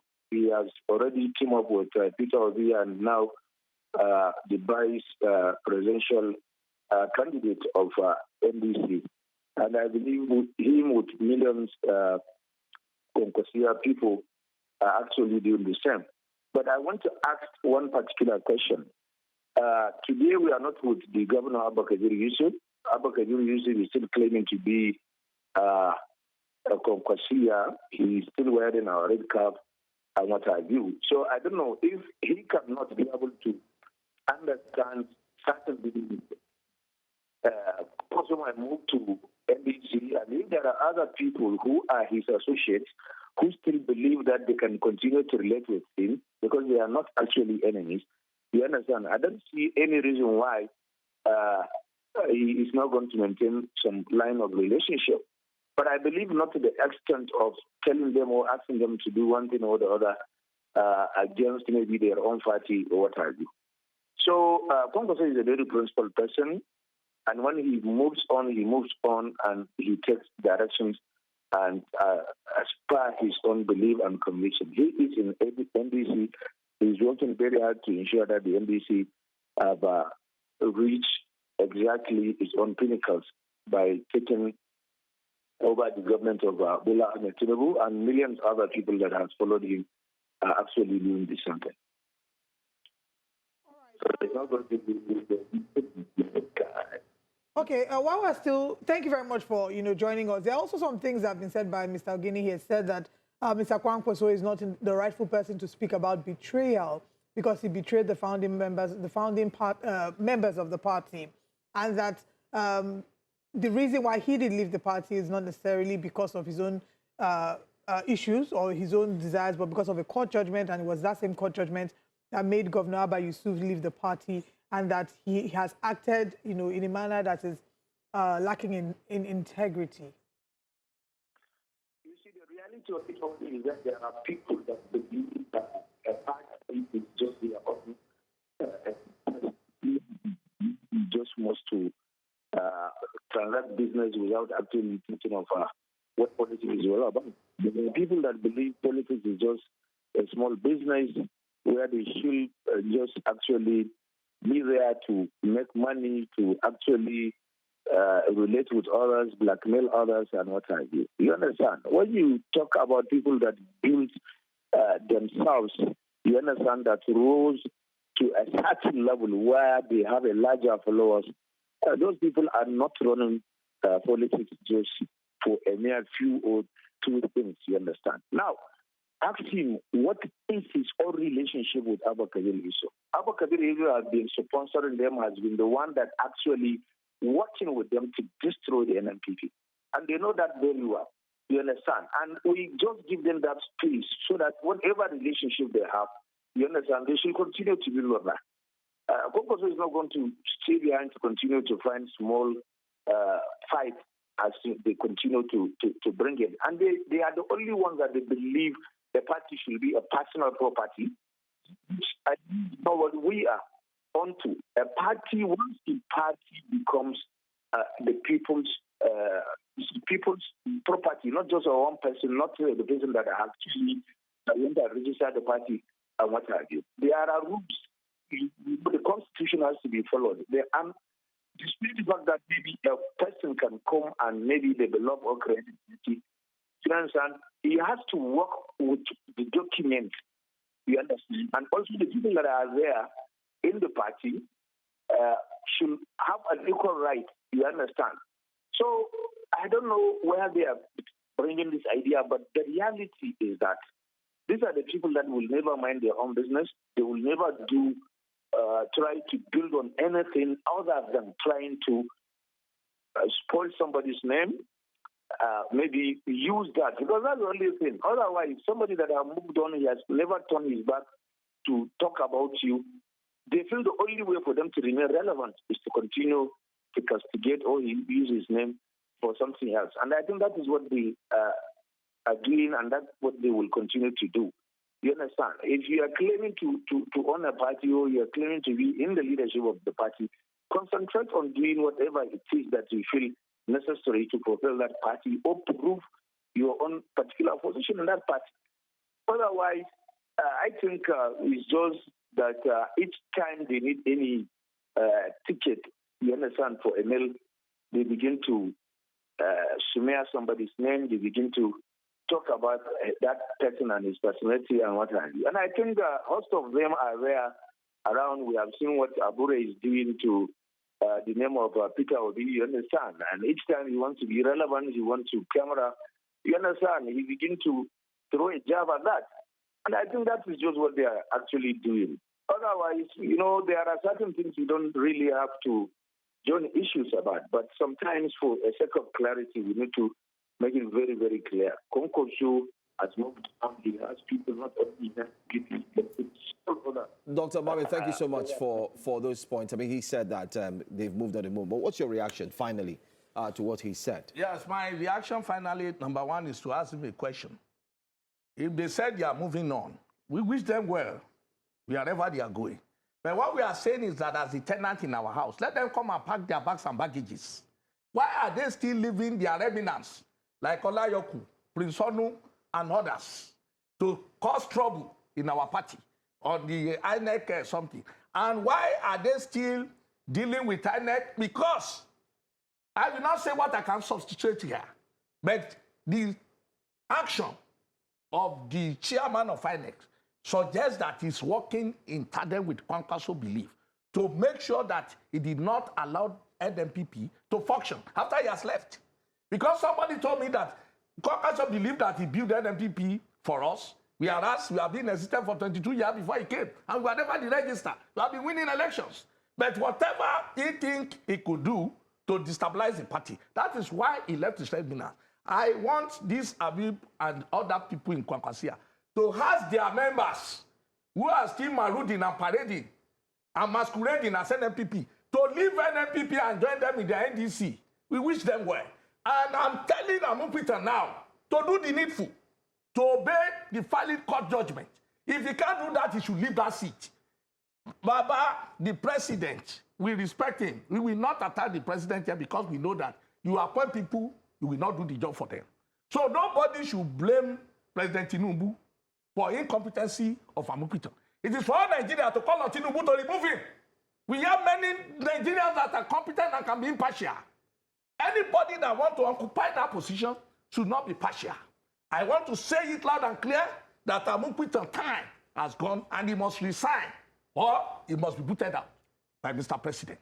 That is our thing. All right, Mr. Sunday Ogini, thank you very much for joining us. And thank you very much to Mr. Dr. Mohammed as well, who joined us virtually. We hope to have a fuller conversation, maybe continuing this tomorrow. Maybe we'll hear from the Kwankwasia movement. We hope to have them in the studio here or in our Abuja studio. Thank you for your time with us this morning. Thank you so much. Thank you very much. All right, we're going to break, and when we come back, we have more. Please stay with us this morning. Welcome back. Breakfast Central continues this time as families in Yawota and Ahuro Siele communities of Oyo State continue to wait for the return of dozens of abducted pupils and teachers. The pain of that tragic school attack remains very fresh. Seized from the classroom is what many have tagged it. But News Central's Igbalani Omoni examines the human cost of the abduction and the lingering questions surrounding the fate of those who are still in captivity. We mothers are mourning. We have been crying for the sake of that 2-year-old child. Please. M.O. is my name. I'm a teacher at the community high school. I am Mrs. Alamu, FR. I am the principal of community high school, Esiele, in Orire local government of Oyo State. The kidnap of students from schools in Yawota community, Orire local government area of Oyo State, has left residents anxious and demanding answers.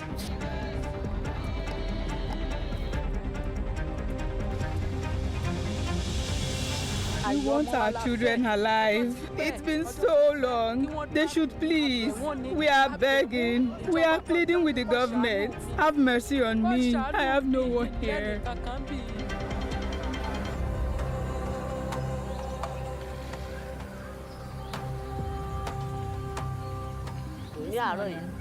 We've not heard from them. We don't know what condition the children are. I am with a sad heart and a bad state of mind. We are outside this morning to protest for the release of the 43 abducted pupils and teachers that happened in Orire local government.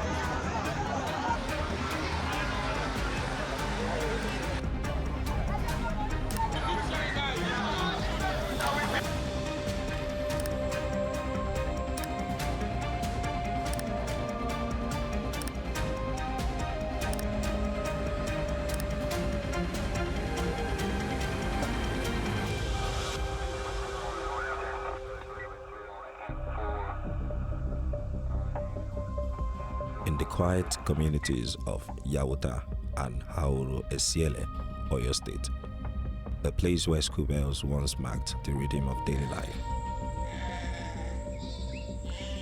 That sense of safety was shattered in an instant. They wore army camouflage. Teachers thought they were education invigilators because they usually come in once in a while to see the school. One of the teachers told the children to come and greet the visitors.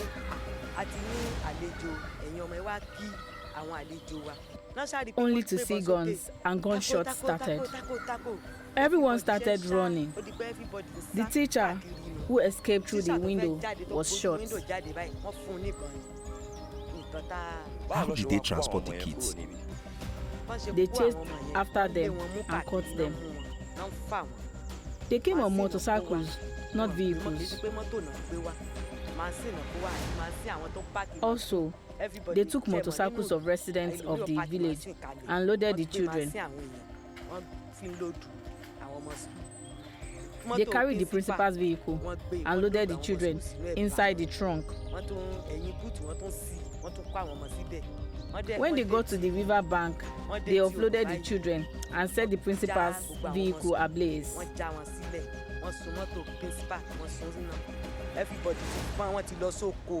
Everyone had gone to the farm, while elders remained in the community, holding security meetings at the village head's house that day. That was while the attack was worse because people were not around.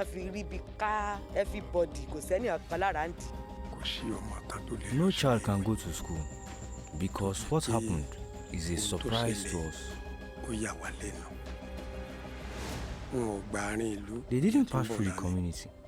They came from here and went to the school. I was home. That is my house. I just started hearing gunshots. Fear everywhere.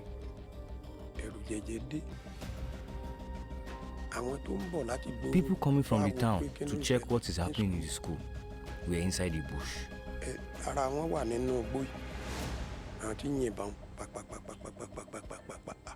The gunshot started around 9 a.m. in the morning. I was in my house when it started. My child woke up in the morning and prepared for school. She went to school around 8 a.m. She didn't eat. I gave her 100 naira.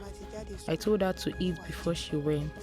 That is all I saw. Not long after, she left about 9:30 to 10 a.m. I heard gunshots. Everyone started running. Our siblings went to the secondary school that day. I saw our siblings, but I have not seen her since then. Today makes it 18 days since I last saw my daughter. I am the wife to the head of Esiele. On Friday, the children went to school. Upon getting there, the attack started. There are two kids. One is writing WAEC, the other is writing Junior WAEC Beckel. It is the one writing Beke that was kidnapped where they were writing tests. What began as an ordinary school day descended into fear, leaving families searching for answers and a community holding its breath. Residents say insecurity is only part of the problem. Poor telecommunications coverage meant that during the attack, some struggled to contact security agencies as network signals failed. Service is the problem because I was hiding at home. If there was network, it would be better. I would rather stay inside than to be shot inside the bush. I am looking for one child. Taiwo is the one I'm looking for. She went to school at a CLA.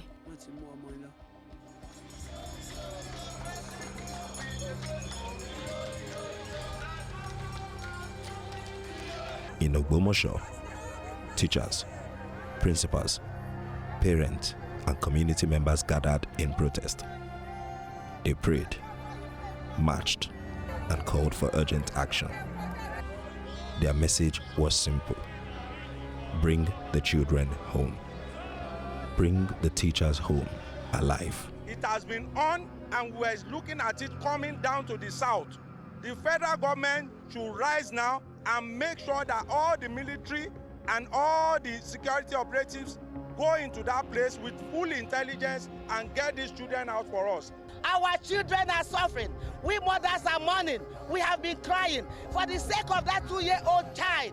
Please, we need your divine intervention, God. The hour is now. The hour has come. Sheyi Makinde, please. I know you can talk to our president. Please come to the aid of we mothers. We are crying. We need your help. A government of a country are planning to negotiate with terrorists, which is another indirect way of financing terrorism. I can tell you categorically that if we should make a mistake of negotiating with these terrorists this time around, that is the end of Southwest. That is the end of Oyo State when it's come to terrorism. I can assure you that these terrorists are not just coming today. They've been trying to penetrate Oyo State for like a couple of months ago, but the state government have, left everything, undone. They claim that they bought a private, a surveillance jet worth 7.1 billion naira since July last year. But I can tell you today, nothing has been done. The Amotekun that has, that was in place in Oyo State, they've been reduced to mere bouncers. The government of the state, at the state level, face politics rather than protecting the lives of the people. Instead, now it's coming to say they want to negotiate. That is so sad. What we are demanding for right now is that we want those kids and teachers, to be released. We understand that the principal that was beheaded happens to be a man that could have retired a week after that incident. It is sad that that man was beheaded, and today there's nothing to talk about him. Today he's dead and he has been buried. It is so sad. We want a situation whereby the government will do everything possible to ensure the safety and rescue and release of those puppies and teachers. I can tell you that this protest will not stop until those children, until those teachers are released. The tragedy is part of a wider crisis. More than 1,600 school children have been kidnapped in Nigeria since the Chibok abduction in 2014, turning schools into places of fear for many families.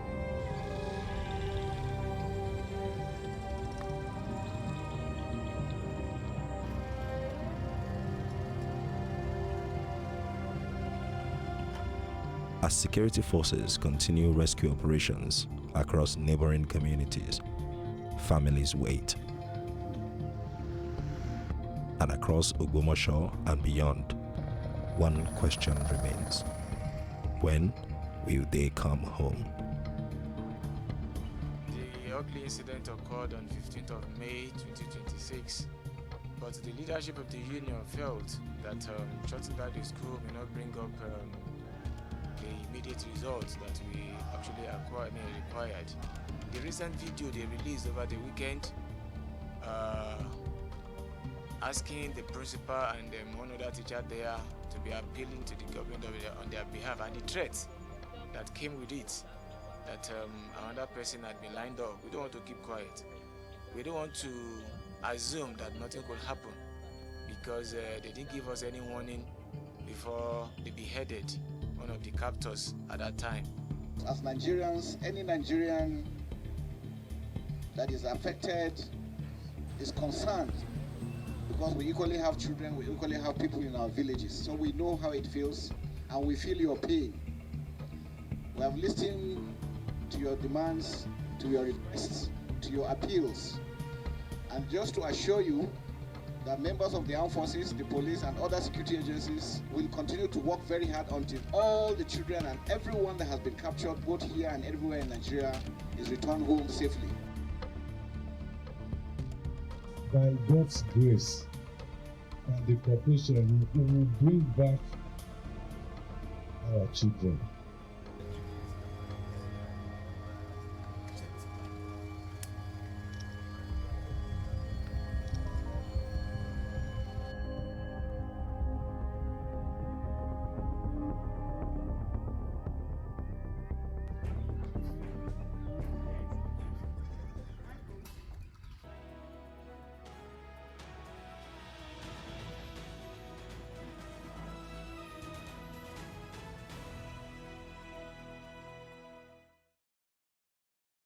Very detailed report there. We do have Nee in the house who's joining us this morning. Iwelani, thank you so much for being here this morning on Breakfast Central. Wow. How are you, first of all? I get asked that question a lot. How am I doing? I don't know how I'm doing, actually. Because sometimes when you go to those places and you come back, you don't even know how you're feeling. You can't place it. Are you sad? Are you mid? Are you unhappy? But you know that you know, there's a way you put on people's mood when you're on the field. When you see those things, you put on their mood and you're just trying to remove it because you have to be professional and still act professional. I would say I'm doing just fine. That's all I can say. That's all I can say. I mean, we are in the studio and we talk about how it affects us and how people don't talk about what journalists see on the field and how it impacts them. And behind the scenes. You know, the behind the scenes. You get to see it live and direct. You've seen blood, you've seen bodies, charred bodies and all sorts. Let's come to Yawata. Let's talk what's happened in Oyo State. Talk to us about what you've seen on the ground. I know, yes, we've been able to play the documentary, which was excellently done. But talk to us about the moods that you met on the ground when you got there, the way the people were feeling, you know. Paint a picture for us of what the mood was like on the day you arrived. The very first day we got there, I remember immediately we landed, we tried to get to the Bale's house. It was very, very hostile to us. And it is understandable, you understand, because of the whole scenario. And we were like, no, we're just trying to get information. And all of a sudden, we saw the military coming towards us and telling us we need to leave. We can't go to the school, the first school, because there are 3 schools. 2 of the schools are in Aoro Esiele. Then the other school is the one at Yawata, which had more children abducted. And I think the military is also using it yes, as a base. Yes, the military is using the community high, which is the school at the center.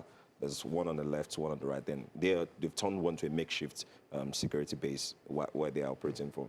And all of a sudden, we saw the military walk up to us and say, we need to leave. Leave? Why? We just got here. We've not even spoken with people. Apparently, the town residents went to meet the military to chase us away. Before that time, some bloggers had gone there and given information that some of the children had been released. Oh, my goodness. Now, this has raised false hope, misinformation. So the media was a thing they just detested at the time. So they didn't see us any different. There was a lot of explaining. In fact, the amount of Yoruba I spoke just to convince and, you know, to let them know this is News Central. That is why we are even here to correct all those narratives. And that's why we came here by ourselves to get the real deal. But we still didn't get good audience. But I spoke with one of the commanders and I said, oh, we can go to the school. And the very first thing I saw entering the classroom was not even the empty classroom, was not the shoes on the floor, was what was on the board, Nigeria's national anthem. The children were learning the new national anthem of their own country while they were abducted. And that scene really broke me. In fact, I feel as for like 5-10 minutes. I didn't know what to do at the time. My team was just the one trying to get people to interview. I just sat in the classroom. I was just looking at the blackboard. I didn't know what to do. And after a while, we tried to get people to speak with because we needed to come live. The service was quite poor, at least at our ACLA, they still had service. You could still call out, but the data stuff was quite poor. And we tried to reach out to a few people, spoke with them. The people who lost relatives or children were not even ready to speak at all. Understandably, they were not ready to speak at all. So those who spoke with us mostly were people who saw, heard, or were not necessarily affected or directly affected. Some were directly affected. But when we drove to Yawota community, that was when I knew we still have a long way to go. At Yawota, from the school, if you look, all you can see is forest. Nothing. Thick forest. I mean, thick forest. Nothing. This is the school, no boundary, forest. The one security van, police van that moved into the community, they had about 3 police officers just settled there. And you could see mothers. Mothers just sitting idle like this, just wondering. They were not, they were lost. When you're trying to communicate with somebody and saying, Mommy, customer, good afternoon, man, they're just looking at you. It's almost like they're in a trance. Yes, exactly. Like they're seeing you, but they're not really hearing you. Like they're not really understanding what you're saying. They're just looking at you like this. And I'm like, Mommy, because I had to greet. Human first before reporter. Yeah, of course. I had to greet them. I had to, commiserate with them. Then I went to the school. I could not even go into the school, inside the classroom, because the police was like, please, this place is still a little bit unsafe. You need to stay away. There's still a lot of loopholes. We don't know if there might be some attacks that are coming back. So we went back into the community and we're speaking to them. Most of them grandmothers. Not even parents, grandmothers, people who their children brought the kids for them to, take care of them or just help them. And they feel, okay, let's not just keep them at home. Let them be attending school.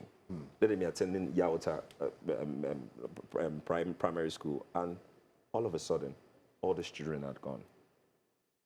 All these children are gone. And I tried calling my own team like, oh, okay, guys, I think we need to prepare for the live crossing now. That was when I checked my phone and I saw that I don't even have network. So you can't call out from Yawota and you can't receive phone calls. I mean, you can't call out. There is no network. Zero network. The governor recently met with the people in the community, and we did see the president sending delegates down there, even though some of the scenes we saw from high-powered delegates. High-powered delegates. The National Security Advisor, also the Chief of Staff to the President. Minister of Defense. To others who were equally sent, the Minister of Defense as well. And they spoke. They had spoken very clearly that they were going to rescue them. As we speak today, the day is running very fast. With what you saw on ground, is it going to be an easy feat to actually rescue these ones? And do people have an incline into particular area or location, geographical tag, where these children, these kidnappers could be?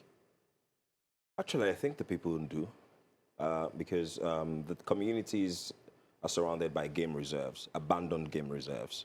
So they know where these people are, and they suggest that, because on that particular day, according to their narration, some men actually went into the forest with the kidnappers, trying to rescue the kids, but most of them didn't come back. Some of them even were caught by IEDs, and they lost their lives.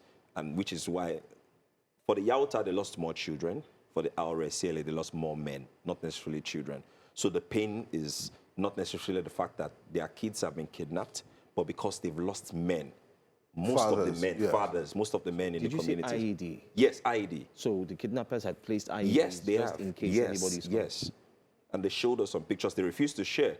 They showed us some pictures as well of some of the dead men that were killed, but they refused to share.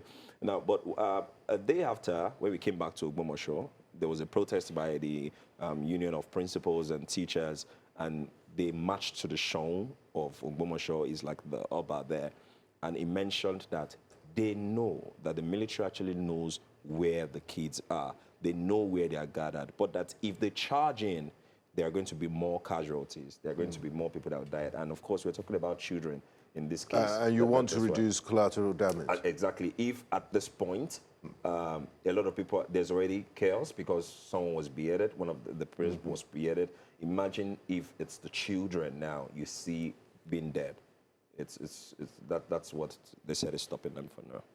That's what's stopping them. I don't know if you were also able to speak with the family of the math teacher, Mr. Michael. Which right? But the truth is, just as I said, no one wants to speak to the media now. They don't. In fact, it's almost like when they see the media, they just feel. The first question they ask me is in Yoruba, exactly, that's the most important. Is this going to bring my children back? That's the first thing they ask me before even trying to talk to me. Once I go and meet them, they show my But the only thing I saw they believed in was, because at the time, we saw a pastor driving on motorcycle, riding on motorcycle into Yawota, and he said he got an spiritual inclination that he should come to Yawota at the time to come and say prayers, and that the children will be returned by the end of the week and stuff like that. And they try to convince the whole community to please come together and pray. But you could see that them coming together was not necessarily out of belief. They don't have any other option. Any other option. And just as they were there trying to sing, they were just crying. Most of them were not necessarily praying. They were just crying. They were just crying. Yeah. Heartbreaking scenes. And I have to commend you and the team for a great job you're doing, and we pray for your protection every time you go out on assignment. It's not easy to be there in the heart of the story. For journalists, typically when bad news happens, people are running away. You're going into the heart of the storm, and great job as always. Thank you. Thank you for speaking to us. Thank you so much. Thank you. We'll continue to highlight the plight of these ones. 26 days in captivity. Balani Omoni has gone to tell us the story of these ones who have been snatched from the classroom, as well as the ones who even went to save them and have had to pay the cost with their lives. We'll continue to urge our security forces to do all that they can to reunite the surviving ones with their families. We're going to break now. When we come back, we have the newspapers to review. Please stay with us.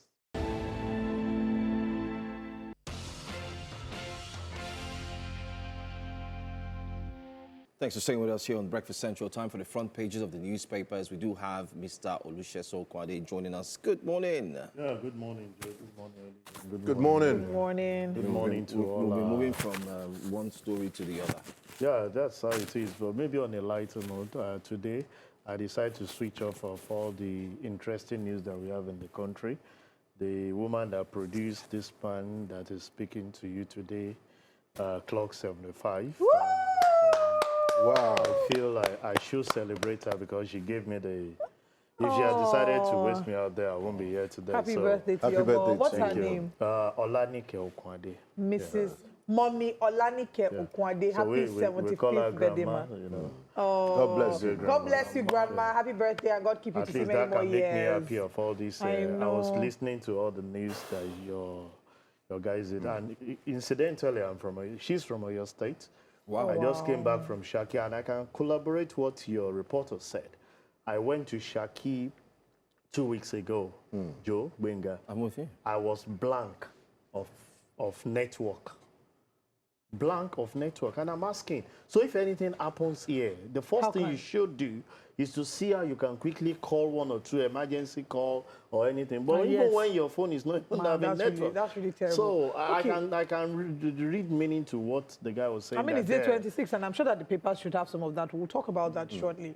But let's quickly connect with our correspondent who's joining us this morning, Joe. Absolutely. We do have Emmanuel Olubobokun who joins us this morning. Emmanuel, good morning. Tell us where you are and what definitely is the situation of things and what's going on.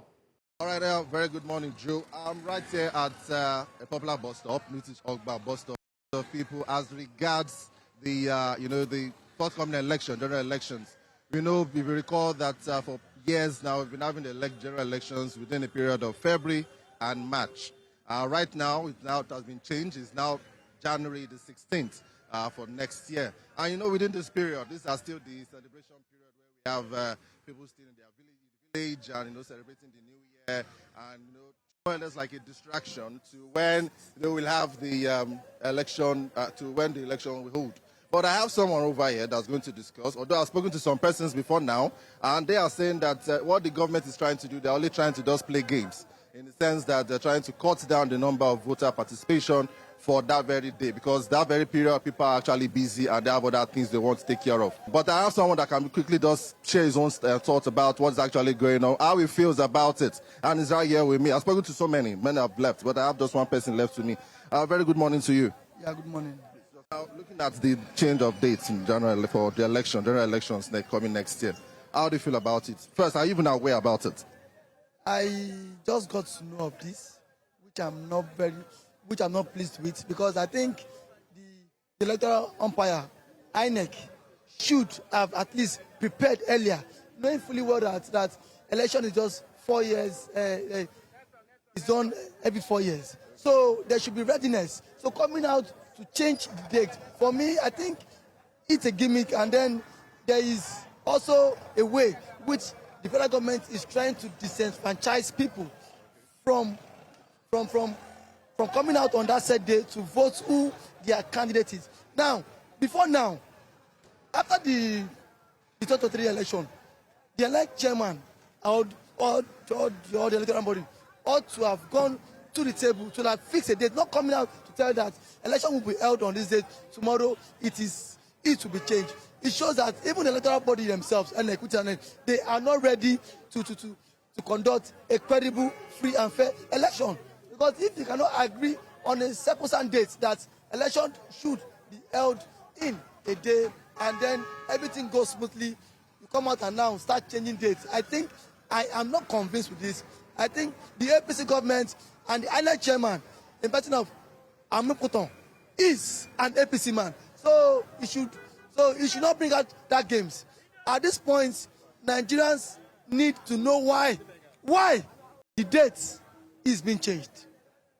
Thank you very much. Now, so what do you think will be done, or what do you think the government should actually do right now? So, as you do want the dates changed back to where it's supposed to be, or we can still leave it where it is? I think for me, at this point, the INEC chairman himself is not being sincere. Despite we've seen how most Nigerians lost credibility in the last election. So now I felt when he came on board, he was supposed to restore that hope in which Nigerians has lost in the previous Yakub Mahmoud-led election of INEC. But he himself has not shown that he is partisan. You saw what is happening across every Lagos State now, that INEC office now no longer open as at 9 a.m. I was in my local government, what's it called, Ojokoro, to get my PVC. I want to do transfer from Ojokoro down to Ogba because I've located. Even as at now, I've been going to Ojokoro till now and then, and now nothing has been done.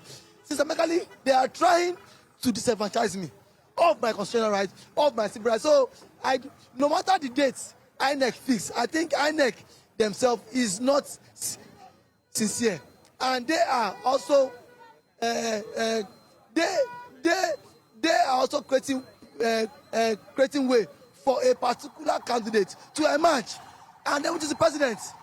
We saw it. So it's not bad because most of us know now. Before they will say youths are not interested in the electoral system of Nigeria, but now we are ready and coming out to say our vote must count. What is it? What is it difficult for us to ask for a credible, free and fair election? We saw what played out in the last election when INEC chairman postponed the date in the last election. Mahmoud Yakubu, and now still he did not even give Nigerians a free and fair, credible election. It was all jamboree. That's all what we had. It was system glitch. Now we hope we don't hear the same thing again. But what now to say that no, come sun, come rain. Even if you like postpone the date till 2032, we will still come out and vote our candidates, and then we know who our candidate is. Thank you, All right, thank you very much. And here you have it.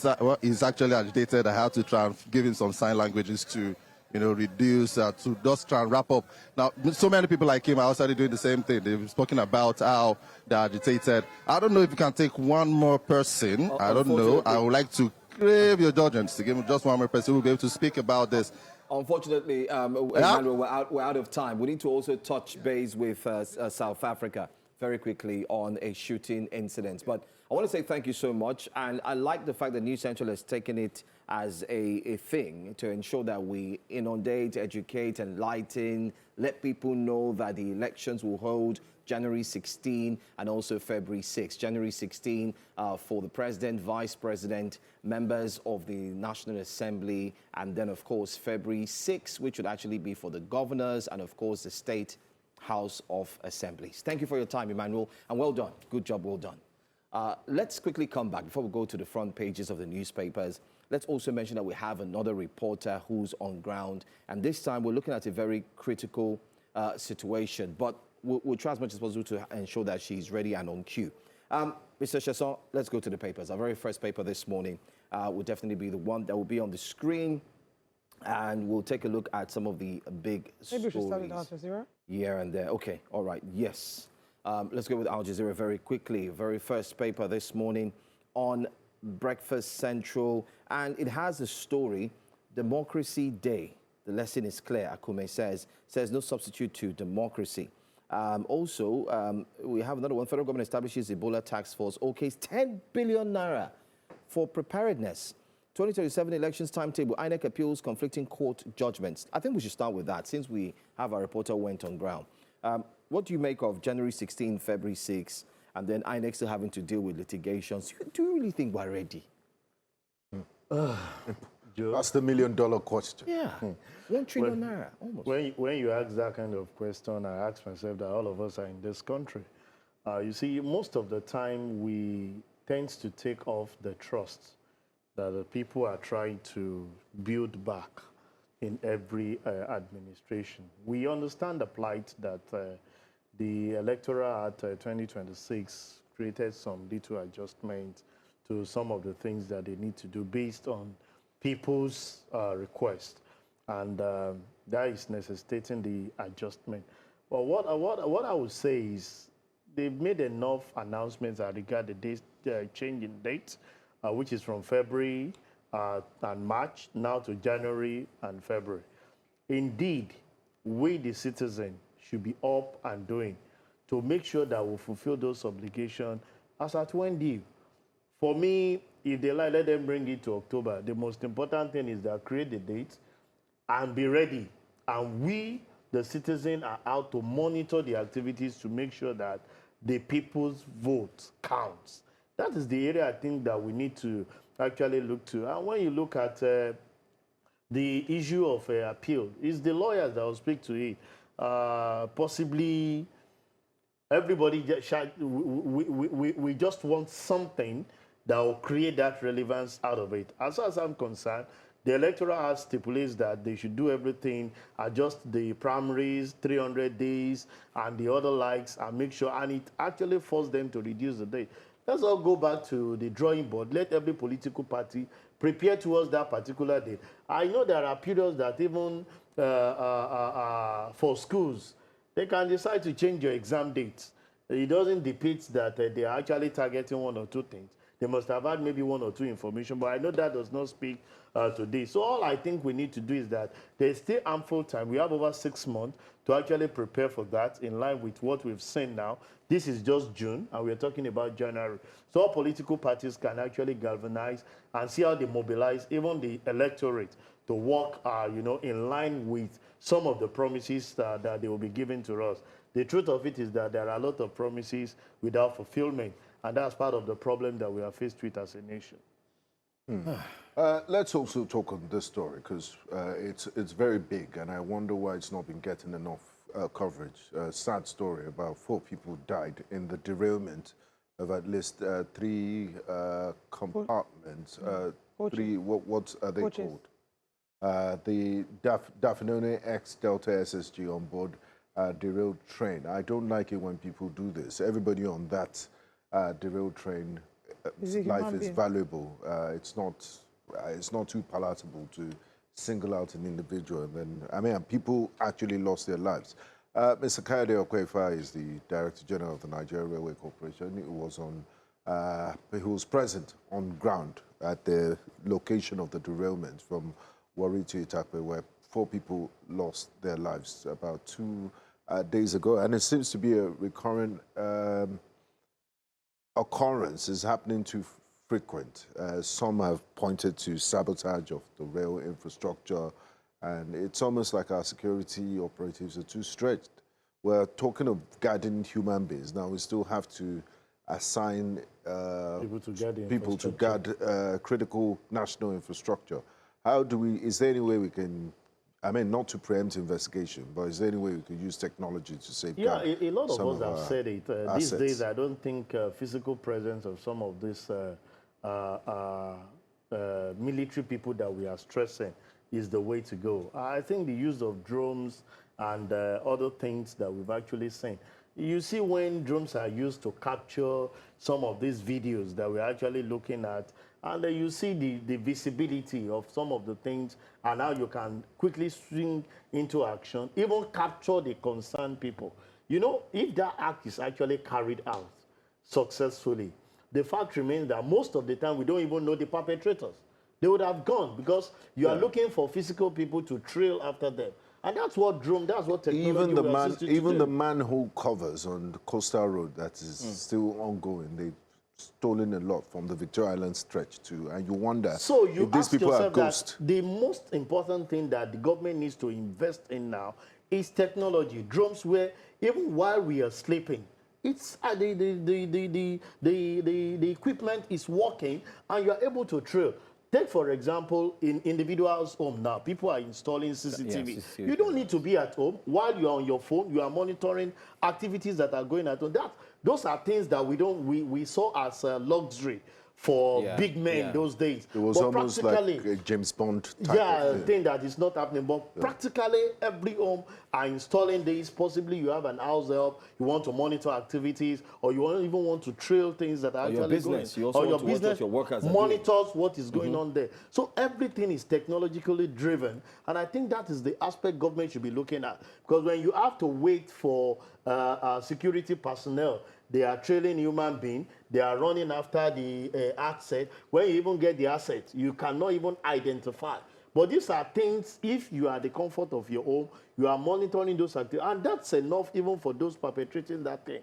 When they observe that there are spies, they are watching them even from distance. You know, a lot of people will tell you that the old jazz our forefathers used to do, that they will talk of disappear and be somewhere, is what has actually now been scientifically converted into drones and the like. So you are just some meters away and somebody is monitoring your activities, and you have some of this equipment that have speakers that you can speak to, and as the person is just going, the drone is moving and you're like, we're watching.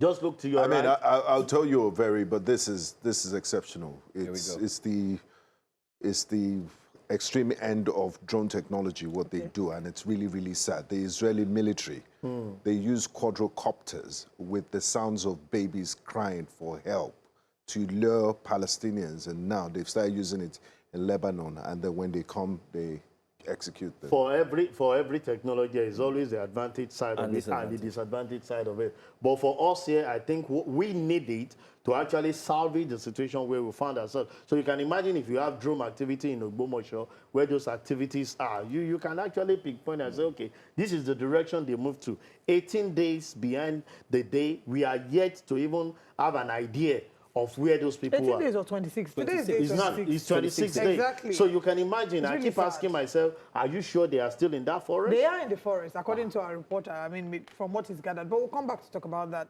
Let's quickly head to South Africa. 12 people have died in a mass shootout at informal settlement in Johannesburg on Tuesday night. 9 others were injured in the attack, and a manhunt for suspects is underway. Police believe that more than 10 suspects were dropped off in a minibus, moved through the area, opening fire on residents and community members at multiple locations before fleeing the scene in the same vehicle. South Africa has one of the highest murder rates in the world, with around 60 people killed per day on average. We're joined this morning to give us deeper insight into what exactly occurred by our correspondent in South Africa, Bongani Siziba. Bongani, good morning. Thank you very much for joining me this morning. Where are you? And can you give us the latest update regarding this unfortunate incident? Good morning, Olive, and also our viewers. Yes, indeed, unfortunate incident that happened here in Johannesburg, not far from the CBD. If I could ask my colleague Bonello to just show you around media, a lot of media is here. It has caught up a lot of attention where we understand that 10 people came in a vehicle last night and they were dropped here. Then there was a random shooting. But if I could ask also my colleague just to move closely so that I can speak to the councillor of this place. So absolutely, what happened is they came here and they shot randomly at people, and we understand that 10 people died and others are in hospital. But let me just bring in the councillor of this place just to take this conversation further. Say good morning and thank you for joining us here at News Central. Kindly take us through what you heard happened here. I understand between 8 and 9 p.m. last night, about 10 to 20 people were offloaded across the road, and then they committed an ambush effectively. So they entered the informal settlement from the two entrances, the front entrance and the back, and started shooting here around the tavern that's just in this passageway that we're looking at. And unfortunately, a lot of innocent bystanders got killed in what seems to be a factional Zama incident. We understand that also this is a mining area, and this is not the first time that we have had or seen or rather witnessed people being killed in this area. How rife is crime in this area? Look, there has been, with the manifestation of the Zama activities, the violence has increased and people have been murdered. It's not the first time. There's probably about the third major incident since October last year, and there haven't been any arrests that I'm aware of that have attacked. And gun violence in South Africa, it seems that it's increasing, with the Assistant Commission speaking about the statistics that are happening, especially when it comes. Absolutely, we know in South Africa we're one of the most violent places in the world. The stats do show that. But purportedly, murders are marginally down, but they're still far too high and exceed the death rate in certain war zones. Thank you so much, Olive. That was the councillor for this area, just taking us through what happened here. But if I could also ask my colleagues, Bonello, just to show you around. So the bodies are still here and they will be taken out any minute from now. And this is a informal settlement, rather, where many people live here, and we understand that this is not the first time that this has happened. And around here, it's a mining area, understandably a mining area that is almost in the CBD of Johannesburg. So these are some of the crimes that happens in Johannesburg, especially in this mining area. So we are here, Olive. We continue to monitor this situation and bring updates as they come. Thank you very much, Bongani, for sharing that update with us. And yes, please do continue to monitor it. Our hearts go out to those who have lost their lives, as well as their loved ones who will be mourning the shooting of the deceased. Really terrible story to be bringing there. But let's come back into the studio here as we are winding down, counting down to the next few minutes when we wrap things up, looking at the Daily Independent to wrap things up here. Despite inflation, security woes, Nigeria is progressing, federal government says. Is that true? I'm not part of the government. It's federal government that said it. But you are a Nigerian, and according to your own lived realities, is the country progressing from what you see? Well, if we are to measure, I will tell you that the progress is on paper and not part of it. Because I think I read one of the headlines too, where IMF is saying that we are growing, but poverty is not declining. Yeah. So you can match that together. So possibly on paper, statistics, MBS report, it might show the positive things that is actually happening. But I can tell you down there that things are not smiling on the part of the citizens. I think it's a common man that this question should be directed to. Majority of Nigerians People who like fall us, in that bracket. That fall in the bracket. So we know, we understand. Maybe I think we'll send our producer out. Maybe Benny would go out for us this week to also find out from Nigerians if they really think we're growing from the back You are end. talking as if we are Ghanaians. We all know the impact of what it looks like. No, let's the just fuel say price that, is man. still there. See, the middle class is collapsed already. Joe, I must let you know. There is nothing called middle class. So it's either you are there or you are on the other side. So if, like I mentioned to you, traveling to as far as Shaki, I asked myself, I had to use one of the small vehicles that would not consume fuel. But that doesn't still speaks of spending about 120,000 to fuel this. But can you blame the APC government for the petrol price? Because, I mean, the United States started an illegal war and we're feeling the effect of what is happening. Before the illegal war, we already they removed subsidies. So this is what you call double Allah for dead bodies. So you remove the subsidy. A lot of us appreciated that thing, that the masquerade is actually not there. You have removed it. But part of the problem we are still saying is that you are now having the funds given to the state government, but we are not seeing the impact on the citizen. They are building from flyovers. How will you say you're not seeing the impact? Which flyover do you want to in talk about? Edo State, that children are going for excursion. In Abuja, there's flyover. Is the new thing. Yeah, maybe, okay, you mentioned Abuja, you mentioned Edo. We are talking about Taraba. You're not even hearing the sarcasm what this man is saying. I know now, let's forget it now. That of all the things to take your children to, a lot of them are building airports and all those things. So the fact remains that the common thing, and I keep saying government needs to address this. Part of the thing that came to bear when I went to Shaki, there are vast land. And I asked myself, can we look at mechanized farming and create settlements there? At least that will create activity. Drove several minutes without seeing anybody either side. Vast land. And we are complaining of hunger. Vast and fertile land. So we should, and most of the things you now see is home residents, people buying property and saying they want to build residential house there. And I'm like, who will come and stay here, even in 10 years' time? But we can, mobilize people out there. Some of the so-called miscreants that we are saying that we have on the road, we can make use of them. Even prisoners, as they labor. Make use of them and use the fertilized farming, and we can create food for ourselves rather than coming to say there is food inflation when we are not utilizing maximally what we have. We have to go now. Thank you so much, Mr. Oluchi Ugbowan, for joining us. And as we wrap up, to remind again our virtual audience that on Friday, the 12th of June, 2 selected viewers will have the exclusive opportunity to join us live in the studio for our Democracy Day special wake-up segment on Breakfast Central. And if you're interested in being one of those 2 persons, kindly leave a comment. There's a WhatsApp number. Drop your details, your name, occupation, your place of residence, and your interest to be part of Breakfast Central's wake-up conversations. Please note that the selected participants should be able to get to our studio in Ikeja, Lagos at 6:30 a.m. on Friday morning.